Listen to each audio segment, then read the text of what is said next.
ಆತ್ಮೀಯರೇ, ಈಗ ಹೆಸರಾಂತ ವನ್ಯಜೀವಿ ಛಾಯಾಗ್ರಾಹಕರು ಹಾಗೂ ಲೇಖಕರೂ ಆಗಿರುವ ಕೃಪಾಕರ ಸೇನಾನಿ ಅವರೊಂದಿಗೆ ಸಂದರ್ಶನ. ಇವರನ್ನು ಸಂದರ್ಶಿಸುತ್ತಾರೆ ಸುಜಾತಾ ಎಫ್ ತಳವಾರ್. ನಮ್ಮ ಎಲ್ಲ ಪ್ರೀತಿಯ ಕೇಳುಗರಿಗೆ ನಮಸ್ಕಾರ. ಕಾರ್ಯಕ್ರಮಕ್ಕೆ ಆತ್ಮೀಯ ಸ್ವಾಗತ. ಇಂದಿನ ನಮ್ಮ ಕಾರ್ಯಕ್ರಮದ ಅತಿಥಿಗಳು ಕೃಪಾಕರ ಸೇನಾನಿ ಎಂದೇ ಪ್ರಖ್ಯಾತರಾಗಿರುವಂತಹ ಜೋಡಿ BS ಕೃಪಾಕರ್ ಮತ್ತು ಸೇನಾನಿ ಹೆಗ್ಡೆ. ನಿಮ್ಮಿಬ್ಬರಿಗೂ ನಮಸ್ಕಾರ ಮತ್ತು ಹಾಸನ ಆಕಾಶವಾಣಿಯ ಪರವಾಗಿ ಹೃತ್ಪೂರ್ವಕ ಸ್ವಾಗತ. ನಮಸ್ಕಾರ. ಜಗತ್ತಿನಾದ್ಯಂತ ಕೃಪಾಕರ ಸೇನಾನಿ ಅಂತಾನೆ ಪರಿಚಿತರಾಗಿದ್ದೀರಾ. ಪರಿಸರಕ್ಕೆ ಸಂಬಂಧಪಟ್ಟಂತಹ ಮತ್ತು ವನ್ಯಜೀವಿ ಛಾಯಾಗ್ರಾಹಕರಾಗಿ, ಲೇಖಕರಾಗಿ ಪರಿಸರದ ಬಗ್ಗೆ ಬಹಳಷ್ಟು ಕಾಳಜಿಯನ್ನಿಟ್ಕೊಂಡು ಕೆಲಸ ಮಾಡ್ತಾ ಇದ್ದೀರಿ. ತಾವು ನಮ್ಮ ಕರ್ನಾಟಕದವರು, ನಮ್ಗೆ ಹೆಮ್ಮೆ ತಂದಿದ್ದೀರಾ. ಜಗತ್ತಿನಾದ್ಯಂತ ಕರ್ನಾಟಕದ ಹೆಸರನ್ನ ಎಲ್ಲರಿಗೂ ಪರಿಚಯ ಮಾಡಿದೀರಾ. ನಿಮ್ಗೆ ಅಭಿನಂದನೆಯನ್ನ ಸಲ್ಲಿಸ್ತಾ ಇವತ್ತು ಮಾತಾಡ್ತಾ ಹೋಗೋಣ. ಸರ್, ತಮ್ಮ ಓದು ಮತ್ತೆ ಊರು ಸಂಕ್ಷಿಪ್ತವಾಗಿ ಪರಿಚಯ ಮಾಡಿಕೊಂಡು ಮತ್ತೆ ನಾವು ಮಾತಾಡೋಣ. ನಾವಿಬ್ರು ಹುಟ್ಟಿ ಬೆಳೆದಿದ್ದೆಲ್ಲ ಮೈಸೂರೇ. ಓದಿದ್ದು ಸರ್? ಓದಿದ್ದು ಮೈಸೂರೇ. ಮೈಸೂರಲ್ಲಿ ಓದಿದ್ರಿ? ನಾನು ಸ್ವಲ್ಪ ಬೇರೆ ಕಡೆ ಸುತ್ತಾಡ್ಕೊಂಡು ಮತ್ತೆ ನಾನು ಹೈಸ್ಕೂಲಿಗೆ ಮಾತ್ರನೇ ನಾನು ಮೈಸೂರಿಗೆ ಬಂದಿದ್ದು. ನಂತರ ನಾನು ಓದಿದ್ದು ಬಿಸ್ನೆಸ್ ಮ್ಯಾನೇಜ್ಮೆಂಟ್. ನಾನು ಯಾಕೆ ಆ ಕೋರ್ಸ್ ತಗೊಂಡೆ ಅಂತಂದ್ರೆ ನನಗೆ ಕ್ರಿಕೆಟ್ ಆಡೋ ಹುಚ್ಚು ಭಾಳ ಇತ್ತು. ಆ ಪರ್ಟಿಕ್ಯುಲರ್ ಕಾಲೇಜಲ್ಲಿ ಅದಕ್ಕೆ ಭಾಳ ಪ್ರೋತ್ಸಾಹ ಇತ್ತು. ಬಟ್ ಅಲ್ಲಿ ಇದ್ದಿದ್ದು ಈ ಕೋರ್ಸ್ ಮಾತ್ರ, BCom ಮತ್ತೆ ಬಿಸ್ನೆಸ್ ಮ್ಯಾನೇಜ್ಮೆಂಟ್. ಅದಕ್ಕೆ ನಾನು ಸೇರ್ಕೊಂಡೆ ಅಷ್ಟೇ. ಇಷ್ಟಪಟ್ಟು ಸೇರ್ಕೊಂಡು ಮಾಡಿದ್ದಲ್ಲ, ಆಟ ಆಡಕ್ಕೆ ಹೋಗಿದ್ದೆ ಅಷ್ಟೇ, ಕ್ರಿಕೆಟ್ ಸಲುವಾಗಿ. ಸರ್, ಇಂಜಿನಿಯರಿಂಗ್ ಓದಿದ್ದೀರಿ ತಾವಲ್ವಾ? ಹೌದು. ಇಂಜಿನಿಯರಿಂಗ್ ಓದಿ ಕೆಲಸಕ್ಕೆ ಸೇರ್ಕೊಂಡ್ರ ಸರ್ ಅಥವಾ? ಇಲ್ಲ, ನಾನು ಒಂದು ಬಿಸ್ನೆಸ್ ವೆಂಚರ್ ಶುರು ಮಾಡಿದೆ. ಒಂದು 7-8 ವರ್ಷ ಅದು ನಡೆಸ್ಕೊಂಡು ಅದು ಚೆನ್ನಾಗೇ ನಡೀತಿತ್ತು. ಬಟ್ ನಂಗೆ ಹೆದರಿಕೆ ಆಗೋಯ್ತು ಒಂದು ದಿವಸ, ಈ ಸಿಮೆಂಟು, ಮರಳು, ಧೂಳಲ್ಲೇ ನಾನು ಹಂಗೆ ಜೀವನ ಮುಗಿದೋಗುತ್ತೆ ಅಂತ. ಅಷ್ಟೊತ್ತಿಗೆ ಅಲ್ಲೇ ನಾವು ಒಂದು ಕಾಡಲ್ಲಿ ಇಟ್ಟಿದ್ದೆ, ಕಾಲೇಜ್ ಡೇಸಿಂದಾನೆ. ಅದು ಹೇಗೆ? ಬೇಸಿಕ್ಲಿ ಹಂಟರ್ ಗ್ಯಾದರ್ಸ್ ನಾವು, ಅಂದರೆ ಒಂದು 10,000-12,000 ವರ್ಷಗಳಿಂದ. ಅದಾದ್ಮೇಲೆ ಬೇಸಾಯ ಶುರು ಆಯ್ತಲ್ವಾ. ಮೋಸ್ಟ್ಲಿ ನನ್ನ ಮನಸ್ಸು ಹಂಟರ್ ಗ್ಯಾದರರ್ ಆಗಿ ಉಳಿದಿತ್ತು. ಹಂಗಾಗಿ ಅದು ಒಂದೇ ಸತಿ ಕನೆಕ್ಟ್ ಆಯ್ತು ಕಾಡಿಗೆ, ಅಷ್ಟೇ ಬಿಟ್ರೆ ಇನ್ನೇನಿಲ್ಲ, ಇನ್ಸ್ಟಿಂಕ್ಟಿವ್ ಆಗಿ. ಎಲ್ಲಿ ಹೋಗ್ತಿದ್ರಿ? ಕಾಡು ಸುಮ್ಮನೆ ಒಂದ್ಸರ್ತಿ ಹೋಗಿ ನೋಡ್ಕೊಂಡು ಬರ್ತೀವಲ್ಲ ಸರ್ ನಾವೆಲ್ಲರೂ, ತುಂಬಾ ದಟ್ಟ ಕಾಡಿದೆ, ತುಂಬಾ ಚೆನ್ನಾಗಿದೆ ಅಂತ ಹೇಳ್ಕೊಂಡು ಬರ್ತೀವಿ ಅಷ್ಟೇ. ಆದ್ರೆ ನಿಮ್ಗೆ ಪದೇ ಪದೇ ಹೋಗ್ಬೇಕು ಅಂತೆಲ್ಲ ಯಾಕೆ ಅನ್ನಿಸ್ತು? ಏನ್ ಸೆಳೀತು ನಿಮ್ಮನ್ನ ಅಂತ? ಏನಾಗುತ್ತೆ, ಈಗ ವ್ಯವಸ್ಥಿತವಾದ ಶಿಕ್ಷಣ ತರ ಇರಲ್ಲ ಇದು, ಈ ಆಸಕ್ತಿ ಇವೆಲ್ಲ. ಈಗ ಸರಳವಾಗಿ ಹೇಳ್ಬೇಕಂದ್ರೆ, ನಿಮ್ಮನೆ ತೋಟ ಒಂದಂದ್ರೆ ನನಗೂ ನನಗೆ ಸ್ವಲ್ಪ ದೊಡ್ಡ ಜಾಗ, ದೊಡ್ಡ ತೋಟ, ಅಲ್ಲೇ ನಮಗೆ ಒಂದು ಶಾಲೆ ತರ ಆರಂಭ ಆಗುತ್ತೆ. ನಿಮ್ಮ ತಂದೆ ತಾಯಿ ಎಲ್ಲರೂ ಆ ತೋಟದೊಳಗೆ ಇನ್ವಾಲ್ವ್ ಆದಾಗ ಮಕ್ಕಳು ಸುತ್ತ ಅದರೊಳಗಡೆ ಹೋಗ್ತೀವಿ, ಅಲ್ಲಿ ಆರಂಭ ಆಗುತ್ತೆ. ಬರೀ ಹೂ ಗಿಡಗಳಂತಲ್ಲ, ನೀವು ಗಿಡಗಳದ್ದು ಕೆಲವು ವಿಷಯಗಳಿರ್ಬೋದು, ಅಲ್ಲಿ ಬರೋ ಹಕ್ಕಿಗಳಿರ್ಬೋದು, ಇವೆಲ್ಲ ನಿಮಗೆ ಕಂಪ್ಲೀಟ್ ಮನಸ್ಸೊಳಗೆ ದಾಖಲಾಗ್ತಾ ಹೋಗ್ತಾ ಇರುತ್ತೆ. ನಂತರ ಒಂದು ಸ್ಟೇಜಲ್ಲಿ ಇವುಗಳ ಬಗ್ಗೆ ಯಾರೋ ಏನೋ ಮಾತಾಡಿದಾಗ ನಮಗೆ ಬಹಳ ಬೇಗ ಅದು ರಿಲೇಟ್ ಆಗುತ್ತೆ. ನಮಗೆ ಗೊತ್ತಿರೋ ವಿಷಯಗಳು ನಾವು ಇಷ್ಟಪಟ್ಟು ನೋಡಿದ್ದು, ಅದು ಆಕ್ಚುಲಿ ನಮ್ದು ಅಡಿಪಾಯ ಅಂತಾನೆ ಹೇಳ್ಬೋದು. ಒಂದ್ ರೀತಿ ಇದು ಕಲ್ಚರಲ್ ಅಂತ ನಾವು ಮಾತಾಡ್ಬೋದು. ಹೆಂಗಿರುತ್ತೆ ಅಂತಂದ್ರೆ, ಈಗ ನಾನು ಸೇನಾನಿ ಮನೆಗೆ ಹೋಗ್ತಾ ಇದ್ದಾಗ, ಸೇನಾನಿ ತಾಯಿ she was around 80 years old. ಅವರು ನವೆಂಬರ್ 1 ಮೊದಲನೇ ವಾರ ಮುಗ್ದೋಯ್ತು, ಇನ್ನೂ ವ್ಯಾಬ್ಲರ್ ಹಕ್ಕಿ ಬಂದೇ ಇಲ್ಲಲ್ಲ ಅಂತ ಮನೆಗೆ ಬಂದು ಆ ಕೂಗ ಸದ್ದಿದೆ ಅಲ್ಲ, ಹಿಮಾಲಯಿಂದ ಅದು ವಲಸೆ ಬರಬೇಕು. ಅಲ್ಲಿ ಚಳಿ ಜಾಸ್ತಿ ಆದಾಗ ಈ ಕಡೆ ಬರುತ್ತಲ್ಲ. ಸಾಮಾನ್ಯ ಜನಕ್ಕೆ ಈಗ ಗಣಪತಿ ಹಬ್ಬ ಬರ್ಬೋದು, ಈ ಹಬ್ಬ ಅಂತ ಗುರ್ತು ನೋಡ್ತಿರ್ತೀವಲ್ಲ, ಹಿಮಾಲಯದಿಂದ ನವೆಂಬರ್ 3-4ನೇ ತಾರೀಕು ಬರಬೇಕಾಗಿತ್ತು, ಯಾಕೋ 1 ವಾರ ಕಳೆದು ಬಂದಿಲ್ಲಲ್ಲ ಅಂತ, ಅದಷ್ಟೇ ನಿಮಗೆ ಅದು ಒಳಗಡೆ ಕರ್ಕೊಂಡು ಹೋಗುತ್ತೆ. ನಮಗೆ ಆಗಿದ್ದೆ ಹಂಗೆ. ನೀವಿಬ್ರು ಹೇಗೆ ಪರಿಚಯ ಆದ್ರಿ? ನೀವು ಓದಿದ್ದು ಬೇರೆ, ಸರ್ ಓದಿದ್ದು ಬೇರೆ ಕಾಲೇಜು. ಸ್ಕೂಲಲ್ಲಿ ಅವನು ಚೆನ್ನಾಗಿ ಕ್ರಿಕೆಟ್ ಆಡ್ತಿದ್ದ, ನಂಗೆ 1-2 ವರ್ಷ ಸೀನಿಯರ್. ಟೀಮಲ್ಲಿ ಜನ ಶಾರ್ಟೇಜ್ ಆದ್ರೆ ಆಡಕ್ಕೆ ಅವಾಗ ನೀವು ಹೋಗ್ತಿದ್ದೆ, ಎಕ್ಸ್ಟ್ರಾಸ್ ಅಲ್ಲಿ ನಾನು ಹೋಗ್ತಿದ್ದೆ. ಹಂಗಾಗಿ ಸ್ಕೂಲಿಂದಾನೆ ಪರಿಚಯ. ಈ ಸ್ಕೂಲಲ್ಲಿ ಕ್ರಿಕೆಟ್ ಆಡಿದ್ರೆ ನಿಮ್ಗೆ ಗೊತ್ತಾಗುತ್ತೆ, ಎಲ್ಲೋ ಒಂದೊಂದು ಮನೆಗಳಲ್ಲ ಅವಾಗ ಈ ತರ ನಿಮ್ಗೆ ಮೈಸೂರಲ್ಲ ಈ ತರ ಜನಸಂಖ್ಯೆ ಇರಲಿಲ್ಲ. ಸೊ ನಮ್ಗೆ ಬಯಲೇ ಜಾಸ್ತಿ ಇತ್ತು, ಆಟ ಆಡಕ್ ಜಾಗ ಜಾಸ್ತಿ ಇತ್ತು, ಮಕ್ಳು ಕಡಿಮೆ ಇದ್ರು. ಸೊ ಯಾರ್ಯಾರು ಎಲ್ಲೆಲ್ಲ ಇರ್ತಾರೆ ಹಿಡ್ಕೊಂಬಂದು ಆಟ ಆಡಿಸ್ಕೊಳ್ಳೋರು. ಅಂದ್ರೆ ನಮ್ ಟೀಮಲ್ಲಿ ಜನ ಸಾಕಾಗಿಲ್ಲ ಅಂದ್ರೆ, ಸೊ ಅವ್ನ ಟೀಮಲ್ಲಿ ಜನ ಸಾಕಾಗದೆ ನಾನು ಅವಾಗ ರಿಕ್ರೂಟ್ ಆಗ್ತಿದ್ದೆ ತುಂಬಾ ಸಣ್ಣ ವಯಸ್ಸಲ್ಲಿ. ಅವ್ರೆಲ್ಲ ಸ್ವಲ್ಪ ದೊಡ್ಡ ಹುಡುಗರು, ಹಂಗಾಗಿ ನಂಗೆ ಅವಾಗಿನ ಪರಿಚಯ ಆದ್ರಿ. ಆಮೇಲೆ ಕೃಪಾಕರ್ ಸರ್ ಹೇಳ್ತಾ ಇದ್ರು, ಸೇನಾನಿ ಅವರ ತಾಯಿಯವರು ಪಕ್ಷಿ ಇನ್ನ ಬಂದಿಲ್ವಲ್ಲ ಅಂತ ಯೋಚನೆ ಮಾಡ್ತಿದ್ರು. ಅವಾಗ ನಿಮ್ಗೆ ಒಂದು ಕುತೂಹಲ ಹುಟ್ಟಿತು ಅಂತ ಅನ್ಸುತ್ತಲ್ವಾ ಸರ್? ಈಗ ಗಾರ್ಡನ್ ಅಂದ್ರೆ ಓಕೆ, ನಾನು ಕಾಂಪಿಟೇಷನ್ ಇಡ್ಬೇಕು, ಈ ತರ ಅಂತೋರಿಯಮ್, ಇದು ರೋಸಸ್ ಅಂತ ಹಂಗಲ್ಲ. ಸಹಜವಾಗಿ ಒಬ್ಬೊಬ್ರು ಮನ್ಸಲ್ಲಿ ಒಂದೊಂದ್ ತರ ಪ್ರಶ್ನೆಗಳು ಹುಟ್ಟುತ್ತಾ ಹೋಗುತ್ತೆ. ಒಂಚೂರು ಕುತೂಹಲ ಇರ್ಬೇಕು ಇನ್ಸ್ಟಿಂಕ್ಟಿವ್ ಆಗಿ, ಅದ್ ಬಿಟ್ಟು ನಿಮ್ಗೆ ಒಂದು ಸಂಬಂಧನೂ ಬೆಳಿಬೇಕಲ್ಲ. ನಮ್ಮ ಮನೆಗಳಲ್ಲಿ ಗಾರ್ಡನ್ ಅಮ್ಮಂಗೆಲ್ಲ ಬಹಳ ಇಷ್ಟ ಆಯ್ತು. ಗಾರ್ಡನ್ ಇರೋರು ಅವ್ರು ತುಂಬಾ ಹೊತ್ತು. ಮಕ್ಳ ಮನ್ಸಲ್ಲಿ ಸರಳವಾಗಿ ಈ ಎಲೆ ಹಸಿರೇ ಯಾಕಿದೆ, ಈ ಎಲೆ ಶೇಪ್ ಹಿಂಗೆ ಯಾಕಿದೆ ಅಂತ ಅಂದರೆ ಅವ್ರ ಮನಸ್ಸೊಳಗೆ 1,000 ಓಡ್ಬೋದು. ಹೌದಲ್ಲ, ಒಂದೊಂದು ಎಲೆ ಒಂದೊಂದು ಥರ ಇರುತ್ತೆ. ಯಾಕೆ? ಸೃಷ್ಟಿನ ಒಂದು ಅರ್ಧ ಗಂಟೆ ತೆಗೆದು ಪಕ್ಕಕ್ಕೆ ಇಟ್ಬಿಟ್ರೆ the whole world looks so amazing. ನಿಮ್ಗೆ ಎಷ್ಟು ಇಂಟ್ರೆಸ್ಟಿಂಗ್ ಆಗುತ್ತೆ ಅಂದರೆ ಅದು ಇಡೀ ನಿಮ್ಮ ಜೀವನನೇ ಸವಿಸಿದ್ರು ಅದರಲ್ಲಿ ಒಂದೆರಡು ಪ್ರಶ್ನೆಗೆ ಮಾತ್ರ ನೀವೇ ಉತ್ತರ ಕಂಡಿಡ್ಕೋಬೋದು. ಬೇರೆಯವ್ರು ಕಂಡಿಡ್ದಿರೋ ಉತ್ತರನ ಓದಿ ತಿಳ್ಕೊಬೋದು, ಇಲ್ಲ ನಿಮ್ಮ ಅನುಭವದೊಳಗಡೆ ಅದು ಬೆರೆತಾಗ ನಿಮ್ಗೆ ನಿಜವಾಗ್ಲೂ ಅರ್ಥ ಆಗ್ಬೋದು. ಆದರೆ ನೀವೇ ಒಂದು ಪ್ರಶ್ನೆಗೋ 2 ಪ್ರಶ್ನೆಗೋ ಉತ್ತರ ಹುಡುಕಿದ್ರೆ ನಿಮ್ಮ ಜೀವನ ಮುಗಿದೋಗುತ್ತೆ. ಇಡೀ ಜೀವವಿಜ್ಞಾನನೇ ಹಂಗಿರುತ್ತೆ. ಸೊ ನೀವು ಅದಕ್ಕೆ ಎಕ್ಸ್ಪೋಸ್ ಆಗ್ತಾ ಹೋದಂಗೆ ನೀವೇನು ಓದಿದ್ದೀರಾ ಅನ್ನೋದಕ್ಕಿಂತ ನೀವು ಮುಂದೆ ಏನು ಓದ್ತೀರಾ ಅಂತ. ಈಗ ಲೆಕ್ಕ ಹಾಕೊಳ್ಳಿ, ನಿಮಗೆ ಬುದ್ಧಿ ತಿಳಿದ ಮೇಲೆ, ಅಂದರೆ ನಾನು ಸೆಕೆಂಡ್ PUC ಆದಮೇಲೆ ಅಂತ ತೊಗೊಂಡ್ರೆ ಒಂದು 3 ವರ್ಷನ 5 ವರ್ಷನ ಓದ್ತೀರಾ. ನಾವು ಅದಾದ್ಮೇಲೆ ಜಿಮ್ಮಾನಿಡಿ ಓದ್ತೀವಲ್ಲ. ಸೊ ನೀವು ಆ ಸಬ್ಜೆಕ್ಟ್ ತೊಗೊಂಡೆ ಇಲ್ಲಿಗೆ ಹೆಂಗೆ ಬಂದೆ ಅಂತ ಕೇಳೋದು ನೆಕ್ಸ್ಟ್ ಪ್ರಶ್ನೆ ಇದ್ರೆ ನಿಮ್ಮದು. ಜಿಮ್ಮಾನಿಡಿ ಓದ್ತೀವಿ. ಆಮೇಲೆ ನಾವು ಕಾಡಿಗೆ ಒಂದು ಸ್ಟೇಜಲ್ಲಿ ಪ್ರಾಣಿ ಪಕ್ಷಿಗಳು ಇಷ್ಟಪಟ್ಟು ಹೋಗ್ತೀವಿ. ಅದಾದ್ಮೇಲೆ ಪ್ರಶ್ನೆಗಳಿಗೆ ಉತ್ತರ ಹುಡ್ಕೊಂಡು ಹೋಗ್ತೀವಿ. ನಾನು ಹೇಳ್ದಂಗೆ ಆ ವಯಸ್ಸಿಗೆ ನಿಮ್ಮ ಆ ಮೆಚುರಿಟಿಗೆ ಸಂಬಂಧಪಟ್ಟಂಗೆ ಇರ್ಬೋದು ಅದು. ಬಟ್ ಎಷ್ಟೋ ಪ್ರಶ್ನೆಗಳು ಉದ್ಭವ ಆಗ್ತಾ ಹೋಗ್ತವೆ. ನೀವು ಓದ್ತಾ ಹೋದಾಗ ಏನಾಗುತ್ತೆ, ಒಂದು ಪ್ಲಾಟ್ಫಾರ್ಮ್ ಇರುತ್ತೆ. ನೀವು ನೆಲದ ಮೇಲೆ ನಿಂತ್ಕೊಂಡು ನೋಡೋ ಹೊರೈಸನ್ಗೂ ಅಂದರೆ ದಿಗಂತಕ್ಕೂ ನಿಮ್ಮ ಮಾಡಿ ಮೇಲೆ ಹೋಗೋ ನೋಡೋ ದಿಗಂತಕ್ಕೂ ಭಾಳ ವ್ಯತ್ಯಾಸ ಇರುತ್ತೆ. ಹೌದಾ? ಅಂದರೆ ನೀವು ನೋಡೋ ದಿಗಂತನೇ ಬದಲಾಗುತ್ತೆ. ಹಾಗೆ ನೀವು ಜ್ಞಾನದ ಪ್ಲಾಟ್ಫಾರ್ಮ್ ಮೇಲೆ ಹತ್ಕೊಂತ ಹೋದಂಗೆ ನಿಮಗೆ ದಿಗಂತನೇ ಎಕ್ಸ್ಟೆಂಡ್ ಆಗ್ತಾ ಹೋಗುತ್ತೆ. ಅದು ಒಂದು ದಿವಸ ನಿರ್ದಿಗಂತ ಆಗ್ಬೋದು, ಬಟ್ ಅದು ಬದಲಾಗ್ತಾ ಹೋಗುತ್ತೆ. ಸೊ ಹಾಗೆ ನಿಮ್ಮ ಪ್ರಶ್ನೆಗಳು ಬದಲಾಗ್ತಾ ಹೋಗುತ್ತೆ. ಸೊ ನೀವು ಜೀವವಿಜ್ಞಾನದಲ್ಲಿ ಏನು ಪ್ರಶ್ನೆಗಳನ್ನ ಎಲ್ಲಿ ಎತ್ತೀರಾ ಅನ್ನೋದು. ನೀವು ಕಾಡಿಗೆ 99.99 ಜನ ಹೋಗೋರು, ಫೋಟೋ ತೆಗಿಯಕ್ಕೆ ಹೋಗೋರು, ಫೇಸ್ಬುಕ್ಕಲ್ಲಿ ಹಾಕಕ್ಕೆ ಹೋಗೋರು, ಇಲ್ಲ ಸೀರಿಯಸ್ ಪ್ರೊಫೆಷ್ನಲ್ ಆಗಿ ಫೋಟೋಗ್ರಾಫ್ ಮಾಡಕ್ಕೆ ಹೋಗೋರು, ಅರಣ್ಯ ಇಲಾಖೆ ಕೆಲಸದ ಮೇಲೆ ಹೋಗೋರು, ಇಲ್ಲ ಮರ ಕಳ್ತನ ಮಾಡಕ್ಕೆ ಹೋದವರು, ಅವ್ರು ಹೋಗೋದು ಒಂದಲ್ಲ ಒಂದು ಉದ್ದೇಶ ಇರುತ್ತೆ. ಇವಾಗ ಹಕ್ಕಿದೋ ಒಂದು ಪ್ರಾಣಿದೋ ಒಂದು ಫೋಟೋ ತೆಗೆದ್ರೆ ಅದೊಂದು ಇಮೇಜ್ ಆಗುತ್ತೆ, ಅಲ್ಲಿ ಇಮೇಜಿಗೆ ಮುಗಿದೋಗುತ್ತೆ. ಅವಾಗ ಏನಾಗುತ್ತೆ, 6 ತಿಂಗಳು 3 ತಿಂಗಳು 1 ವರ್ಷಕ್ಕೋ 2 ವರ್ಷಕ್ಕೋ ನಿಮಗೆ ಬೋರ್ ಹೊಡೆಯುತ್ತೆ. ಬಟ್ ನೀವು ಪ್ರಶ್ನೆಗಳು ಎತ್ಕೊಂಡು ಉತ್ತರ ಹುಡ್ಕೊಂಡು ಹೋದಾಗ ಅದು ಕಾಂಪ್ಲಿಕೇಟ್ ಆಗ್ತಾ ಹೋದಷ್ಟು ನಿಮಗೆ ಕುತೂಹಲ ಕೆರಳಿಸ್ಕೊಂಡೋಗುತ್ತೆ. It becomes extremely interesting. ಅವಾಗ ನಿಮ್ಗೆ ಕಾಡು ಬೇಜಾರಾಗಲ್ಲ. ಯಾಕೆ ಪದೇ ಹೋಗ್ತೀರಾ ಅಂತ ನೀವೇನಾದ್ರು ಮುಂದಿನ ಪ್ರಶ್ನೆ ಕೇಳ್ತಾ ಇದ್ರೆ ಅದಕ್ಕೆ ಉತ್ತರ ಹೇಳ್ಬೇಡಿ. ಇಲ್ಲ, ಈಗ ಶುರುವಾಯ್ತಲ್ವಾ ನಿಮ್ಮ ಕಾಡಿನೊಟ್ಟಿಗೆ, ಜೀವ ಸಂಕುಲದೊಟ್ಟಿಗೆ ಅದನ್ನ ಅರಿಬೇಕು, ತಿಳಿಬೇಕು ಅಂತ ನಿಮ್ಮ ಪಯಣ ಶುರು ಮಾಡಿದ್ರಿ. ಈ ಛಾಯಾಚಿತ್ರಗಳನ್ನ ತೆಗೆಯಕ್ಕೆ ಶುರು ಮಾಡಿದ್ರಿ ಅನ್ಸುತ್ತೆ. ಕಾಡಿನ ಮತ್ತು ಅಲ್ಲಿ ಸಿಗುವ ಪ್ರಾಣಿಗಳ, ಪಕ್ಷಿಗಳ ಶುರುವಾಯ್ತು ಅನ್ಸುತ್ತೆ ಅಲ್ವಾ? ಆಮೇಲೆ ಹೇಗೆ ಸರ್ ಅದು ನಿಮ್ಗೆ ಯಾಕೆ ಕುತೂಹಲ ಕೆರಳಿಸ್ತಾ ಹೋಯ್ತಾ? ಅದನ್ನ ಸೆರೆ ಹಿಡ್ಕೊಂಡು ಬರ್ತಿದ್ರಿ, ಆಮೇಲೆ ಬೇರೆ ಬೇರೆ ಮ್ಯಾಗಝೈನ್ಸ್ಗೆ, ಅಲ್ಲಿಂದ ಶುರುವಾಯ್ತು ನಿಮ್ಮ ಪ್ರೊಫೆಷನಲ್ ಬದುಕು ಅಂತ ಅನ್ಸುತ್ತೆ. ಅದ್ರ ಬಗ್ಗೆ ಮಾತಾಡೋದಾದ್ರೆ ಸರ್, ನಾನು ಹೇಳ್ದಂಗೆ ಆ್ಯಕ್ಚುಲಿ ನಾವು ಒಂದು ಇಮೇಜ್ ತೊಗೊಂಬರ್ಬೇಕನ್ನೋದಕ್ಕೆ, ಇಮೇಜ್ ಕ್ಯಾಪ್ಚರ್ ಮಾಡ್ಬೇಕನ್ನೋದಕ್ಕೆ ನಾವು ಫೋಟೋಗ್ರಫಿ ಹೋಗಲಿಲ್ಲ ಅಂತ ಅನ್ಸುತ್ತೆ. ಅದಕ್ಕೆ ಸಣ್ಣ ಉದಾಹರಣೆ ಅಂತಂದರೆ, ನಾವು ಫಸ್ಟ್ ಮೈಸೂರಿಂದ ನಾವು ಬಂಡೀಪುರ ಅಥವಾ ನಾಗರಹೊಳೆ ಕಾಡಿಗೆ ಹೋಗಿ ಬರೋದು ದೂರ, ಟೈಮು, ದುಡ್ಡು ಎಲ್ಲ ಲೆಕ್ಕ ಹಾಕೋತಾ ಇದ್ವಲ್ಲ. ಅದು ಬಿಟ್ಟು ನಾವು ಮೈಸೂರು ಸುತ್ತಮುತ್ತಲೇ ಅಂದರೆ ಈ ಬಯಲುಸೀಮೆನಲ್ಲಿ ಕಾಡಿಲ್ದಿರೋ ಜಾಗದಲ್ಲಿರೋ ಹಕ್ಕಿಗಳು ಹೆಂಗೆ ವಾಸ ಮಾಡ್ತಿದ್ದಾವೆ ಅಂತ ನಾವು ನೋಡಬೇಕಂತ ಅನ್ನಿಸ್ತು ನಮಗೆ. ಹೆಚ್ಚು ಕಮ್ಮಿ ಒಂದು 2 ವರ್ಷ ನಾವು ಮಂಡ್ಯ ಜಿಲ್ಲೆಯಲ್ಲಿ ಓಡಾಡ್ತಾ ಇದ್ವಿ. ಹಿಂದೆ ಕುರ್ಚಲು ಕಾಡಿತ್ತು, ಮತ್ತೊಂದಿತ್ತು, ಎಲ್ಲ ಬದಲಾಗಿ ಈಗ ಗದ್ದೆಗಳಾಗಿ ಕಬ್ಬು ಮತ್ತೆ ಭತ್ತ ಎಲ್ಲ ಆಗಿದೆಲ್ಲ. ಸೊ ಇದ್ರೊಳಗೆ ಹಕ್ಕಿಗಳು ಹೆಂಗೆ ಜೀವನ ಮಾಡ್ತಿದ್ದಾವೆ ಅನ್ನೋದು ಅಂದರೆ ನಮಗೆ ಕುತೂಹಲ ಸಹಜವಾಗಿ ಇತ್ತಂತ ನಾವು ನೋಡ್ತಾ ಇದ್ದ. ಹಂಗೇನೆ ಈಗ ಅದರೊಳಗೆ ಒಂದು ಸ್ಟ್ರೀಕ್ಟ್ ಫ್ಯಾಂಟೈಲ್ ವ್ಯಾಬ್ಲರ್ ಅಂತ ಒಂದು ಸಣ್ಣ ಹಕ್ಕಿ ಗುಬ್ಬಿ ತರುತ್ತೆ. ಅವು ಬಹಳ ನೆಲೆಸಿದ್ವು, ಅಂದರೆ ಗೂಡು ಮಾಡಿಕೊಂಡು ಬದುಕ್ತಾ ಇದ್ವಲ್ಲ. ಅದಷ್ಟೇ ಬದುಕ್ತಿದ್ವು, ಅಲ್ಲಿಗೆ ಹೋಗಲ್ಲ, ಅಂದರೆ ಅಲ್ಲಿಗೆ ನಿಲ್ಲಲ್ಲ ಅಂತ ಹೇಳಿತ್ತು. ಇವತ್ತಿಗೆ ಏನಾಗಿದೆ, ನಾವು ಬಹುಶಃ 90ನೇ ಇಸ್ವಿಯಿಂದ ಇವತ್ತಿಗೆ ನೋಡಿದಾಗ ಒಂದು ಬೇಡಿಕೆ ಮಾರ್ಕೆಟಲ್ಲಿ ಇವೆಲ್ಲ ನಿಮ್ಮ ಬೆಳೆಗಳ ಮೇಲೆ ಒಂದು ಪರಿಣಾಮ ಬೀರ್ತಾವೆ, ಬದಲಾಗ್ತಾ ಹೋಗ್ತವೆ ಅಂತ. ಈಗ ಅಲ್ಲಿ ಯಾರೂ ಭತ್ತ ಬೆಳೆಯಲ್ಲ. ಓಕೆ, ಭತ್ತ ಬೆಳೆದೇ ಇರೋದು ಒಂದು ಹಕ್ಕಿ ಮೇಲೆ ಯಾವ ಪರಿಣಾಮ ಆಗುತ್ತೆ ಅಂತ. ಅಲ್ಲ, ಈಗ ಫೋಟೋಗ್ರಾಫಿ ಮಾಡ್ತಾ ಹೋದ್ವಲ್ಲ, ಕೆಲವು ಚಟಗಳಿಗೆ ಅರ್ಥನೇ ಇಲ್ಲ.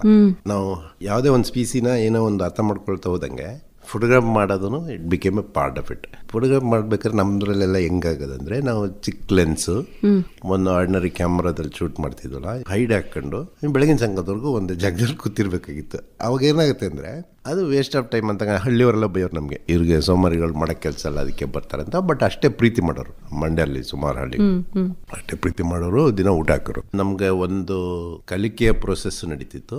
ಬಟ್ ಆ ಥರ ಸತತವಾಗಿ ಒಬ್ಬೊಬ್ಬರೇ ಕೂತ್ಕೊಂಡಿರ್ತೀವಲ್ಲ, ಅವಾಗ ಅದು ಧ್ಯಾನದ ಥರ ಆಗುತ್ತೆ ಕೆಲವು ಸತಿಗೆ. ಸೊ ಅವಾಗ ನಿಮ್ಮ ಚಿಂತನೆಗಳು ಬೇರೆ ಬೇರೆ ಕಡೆ ಹೊರಳುತ್ತೆ. ಈ ಹಕ್ಕಿ ಇಷ್ಟೊಂದು ಸಂಖ್ಯೆಯಲ್ಲಿ ಇಲ್ಲಿ ಯಾಕಿದೆ ಅಂತ ಒಂದು, ಆಮೇಲೆ ಅದು ಈ ಭತ್ತದಲ್ಲಿ ಯಾಕೆ ಗೂಡು ಕಟ್ತಾ ಇದೆ ಅಂತ, ಮುಂದೆ ಏನಾಗ್ಬೋದು ಅಂತ.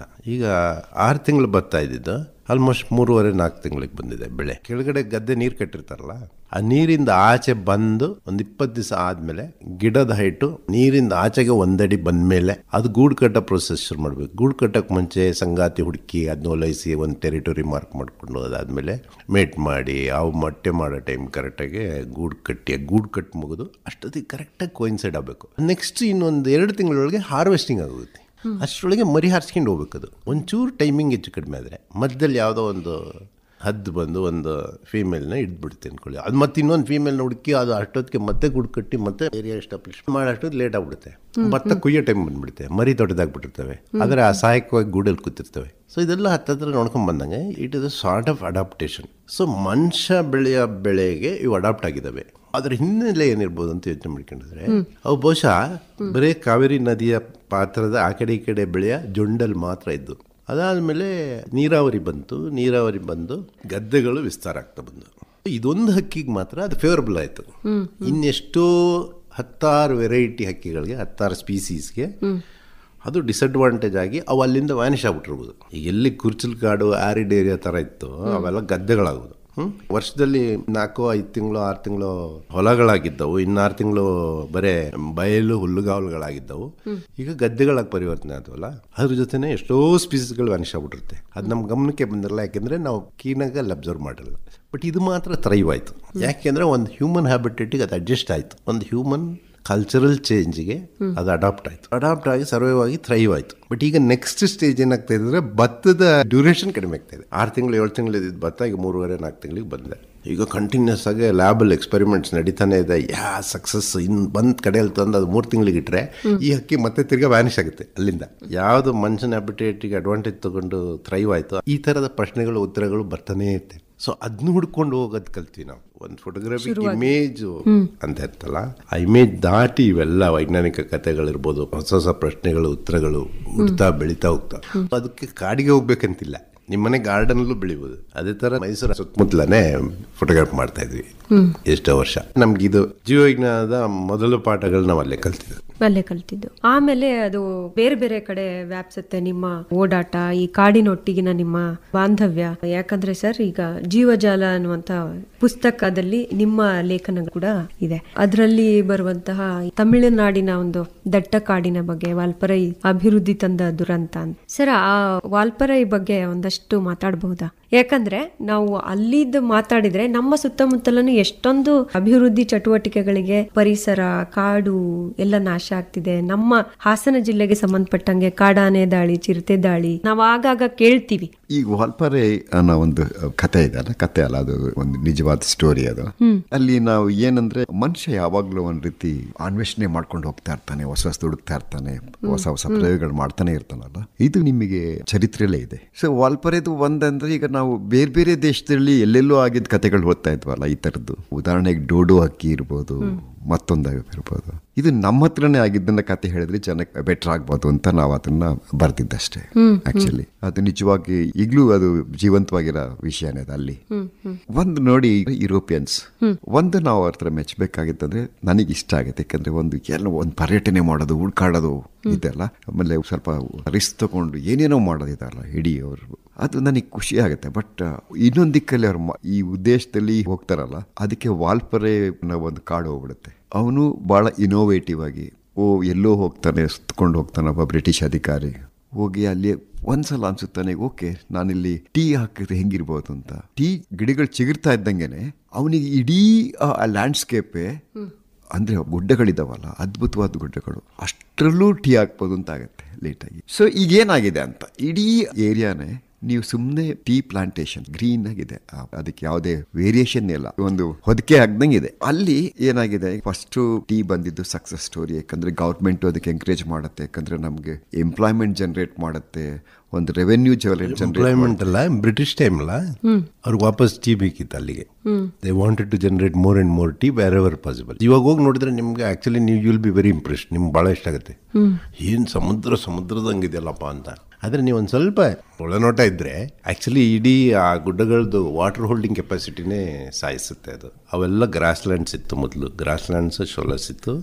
ಆ ಗ್ರಾಸ್ಲ್ಯಾಂಡ್ ಶೋಲಾಸ್ ಇದಾವಲ್ಲ ನಮ್ಮ ವೆಸ್ಟರ್ನ್ ಘಾಟ್ಸ್ ಅಂದರೆ ನಮ್ಮ ಪಶ್ಚಿಮ ಘಟ್ಟಗಳು ನಿಮ್ಮ ಪಕ್ಕದಲ್ಲೇ ಇದೆ, ಹಾಸನ ಪಕ್ಕದಲ್ಲೇ ಇದೆ ಪಶ್ಚಿಮ ಘಟ್ಟಗಳು. ಎಷ್ಟೋ ಮಕ್ಕಳಿಗೆ ಎಲ್ಲೋ ಇರ್ಬೋದು ಪಶ್ಚಿಮ ಘಟ್ಟ ಅಂತ ಪುಸ್ತಕದಲ್ಲಿ ಓದ್ತಾ ಇರ್ತಾರೆ, ಅವ್ರ ಮಗ್ಳಲ್ಲೇ ಇದೆ ಅದು. ಆ ಮೇಲ್ಗಡೆ ಹುಲ್ಗಾವಲ್ ಬರ್ತಾವಲ್ಲ ಪಕ್ಕದಲ್ಲಿ ಸೋಲಾ ಫಾರೆಸ್ಟ್, ಅವು ವಾಟರ್ ಹೋಲ್ಡಿಂಗ್ ಇಡೀ ಗುಡ್ಡ ನೀರು ತುಂಬಿಡಕ್ಕೆ ಅದ್ರಲ್ಲಿ ಆಗ ಮಳೆನ ಇಮಿಡಿಯೇಟ್ ಆಗಿ ಹರಿದು ಹೋಗ್ದಲೆ ವರ್ಷ ಇಡೀ ನೀರು ಇಟ್ಕೊಂಡು ವರ್ಷ ಇಡೀ ನಿಂಗೆ ಹೇಮಾವತಿಗೋ ಕಾವೇರಿಗೋ ನೀರು ಬರ್ಬೇಕಂದ್ರೆ ಅವು ತೊಟ್ಟು ನೀರು ಬಿಡ್ತಾ ಹೋಗ್ತವೆ ಆ ಭೂಮಿ. ಅದು ಮೇಲ್ಗಡೆ ಭಾಳ ಫ್ರೆಜೈಲ್ ಆಗಿರುತ್ತೆ. ಸೊ ನಿಮಗೆ ಅದು ಎಕ್ಸ್ಪೋಸ್ ಆಗ್ತಿದಂಗೆ ಮೇಲ್ಗಡೆ ಇದು ಕೊಚ್ಕೊಂಡು ಹೋಗ್ತಿದಂಗೆ ಅವು ನೀರು ಒಳಗಡೆ ಇಳಿಯಲ್ಲ, ಹರ್ಕೊಂಡು ಹೊರಟೋಗುತ್ತೆ. ನಿಮಗೆ ಮಳೆಗಾಲದಲ್ಲಿ ಫ್ಲಡ್ ಬರುತ್ತೆ, ಬೇಸಿಗೆಗಾಲದಲ್ಲಿ ಬರ ಆಗುತ್ತೆ. ಸೊ ಆ ಜರಿಗಳೆಲ್ಲ ಬರ್ತವೆ. ಜರಿಗಳು ಹರಿಬೇಕಂದ್ರೆ ವರ್ಷ ಇಡೀ ಒಂದೊಂದು ತೊಟ್ಟು ನೀರು ಮೇಲ್ಗಡೆಯಿಂದ ಕೆಳಗಡೆ ಬಿಡಬೇಕಂದ್ರೆ ಇಡೀ ಗುಡ್ಡದೊಳಗಡೆ ನೀರು ತುಂಬಿರಬೇಕು. ಆ ನೀರು ತುಂಬಿರ್ಬೇಕಂದ್ರೆ ನಿಧಾನಕ್ಕೆ ನೀರು ಗುಡ್ಡದೊಳಗೆ ಇಳಿಬೇಕು. ಇಳಿಬೇಕಂದ್ರೆ ಹುಲ್ಗಾವಲ್ಗಳು ಇರಲೇಬೇಕು. ಇವತ್ತು ನಿಮ್ಗೆ ಎಷ್ಟು ಸುಂದರವಾದ ಟೀ ತೋಟಗಳು ಸಮುದ್ರದ ಥರ ಕಾಣ್ತವೆ ಅಲ್ಲೆಲ್ಲ ಹೋದ್ರೆ, ವಾಲ್ಪಾರಿಗೆಲ್ಲ ಹೋದ್ರೆ. ಅದು ಒಂದು ಸ್ವಲ್ಪ ಟ್ರೈನ್ಡ್ ಐಸ್ಗೆ ಅದು ಡಿಸಾಸ್ಟರ್ ಥರ ಕಾಣ್ತದೆ. ನಮ್ದು ಇಡೀ ಪಶ್ಚಿಮ ಘಟ್ಟಗಳ ವಾಟರ್ ಹೋಲ್ಡಿಂಗ್ ಕೆಪಾಸಿಟಿ ಮತ್ತು ಅವುಗಳದ್ದು ಸಸ್ಟೈನಬಿಲಿಟಿ ಇದೇ ಕಳ್ಕೊತಾ ಇದೆ. ನಿಮಗೆ ಬುಕ್ಕಿಸ್ತ ಎಲ್ಲ ಕಡೆ ಆಗ್ತಾ ಇದೆಯಲ್ಲ, ಅದಕ್ಕೆ ನೂರಾರು ಕಾರಣಗಳಿದಾವೆ. ಅದರಲ್ಲಿ ಇದು ಒಂದು. ಈ ಕತೆ ಒಟ್ಟಾರೆ ಇದಕ್ಕೆ ಬಿಗರ್ ಡೈಮೆನ್ಷನ್ ಏನಂದ್ರೆ ಆಲ್ ಓವರ್ ದ ವರ್ಲ್ಡ್, ಪ್ರಪಂಚದಾದ್ಯಂತ ಮನುಷ್ಯ ಹೋಮೋಸೇಪಿಯನ್ ಇವತ್ತಿನ ಮನುಷ್ಯ ಇದೆಯಲ್ಲ ಅವನು ಉಗಮಾಗಿ ಇವಾಗ ವಿಜ್ಞಾನ ಎಸ್ಟಿಮೇಟ್ ಮಾಡೋದು ಸುಮಾರಾಗಿ 3 ಲಕ್ಷ ವರ್ಷಗಳಾಗಿದೆ ಅಷ್ಟೇ. ಅದಕ್ಕಿಂತ ಬೇರೆ ಬೇರೆ ಸ್ಟೇಜಸ್ ಅಲ್ಲಿ ಬೇರೆ ಬೇರೆ ಸ್ಪೀಸಿ ಆಫ್ ಹ್ಯೂಮನ್ಸ್ ಬಂದ್ರು ಅದೆಲ್ಲ ಆಯ್ತು. ಬಟ್ ಹೋಮೋಸೇಪಿಯನ್ ಹಿಸ್ಟ್ರಿ ನೋಡ್ಕೊಂಡ್ ಬಂದ್ರೆ ರಿಟರ್ನ್ ಅನ್ರಿಟರ್ನ್ ಅಂದ್ರೆ ನಿಮ್ಗೆ ಕಲ್ಲುಗಳಲ್ಲಿ ಬರೆದಿರುತ್ತೆ, beyond that, much beyond that.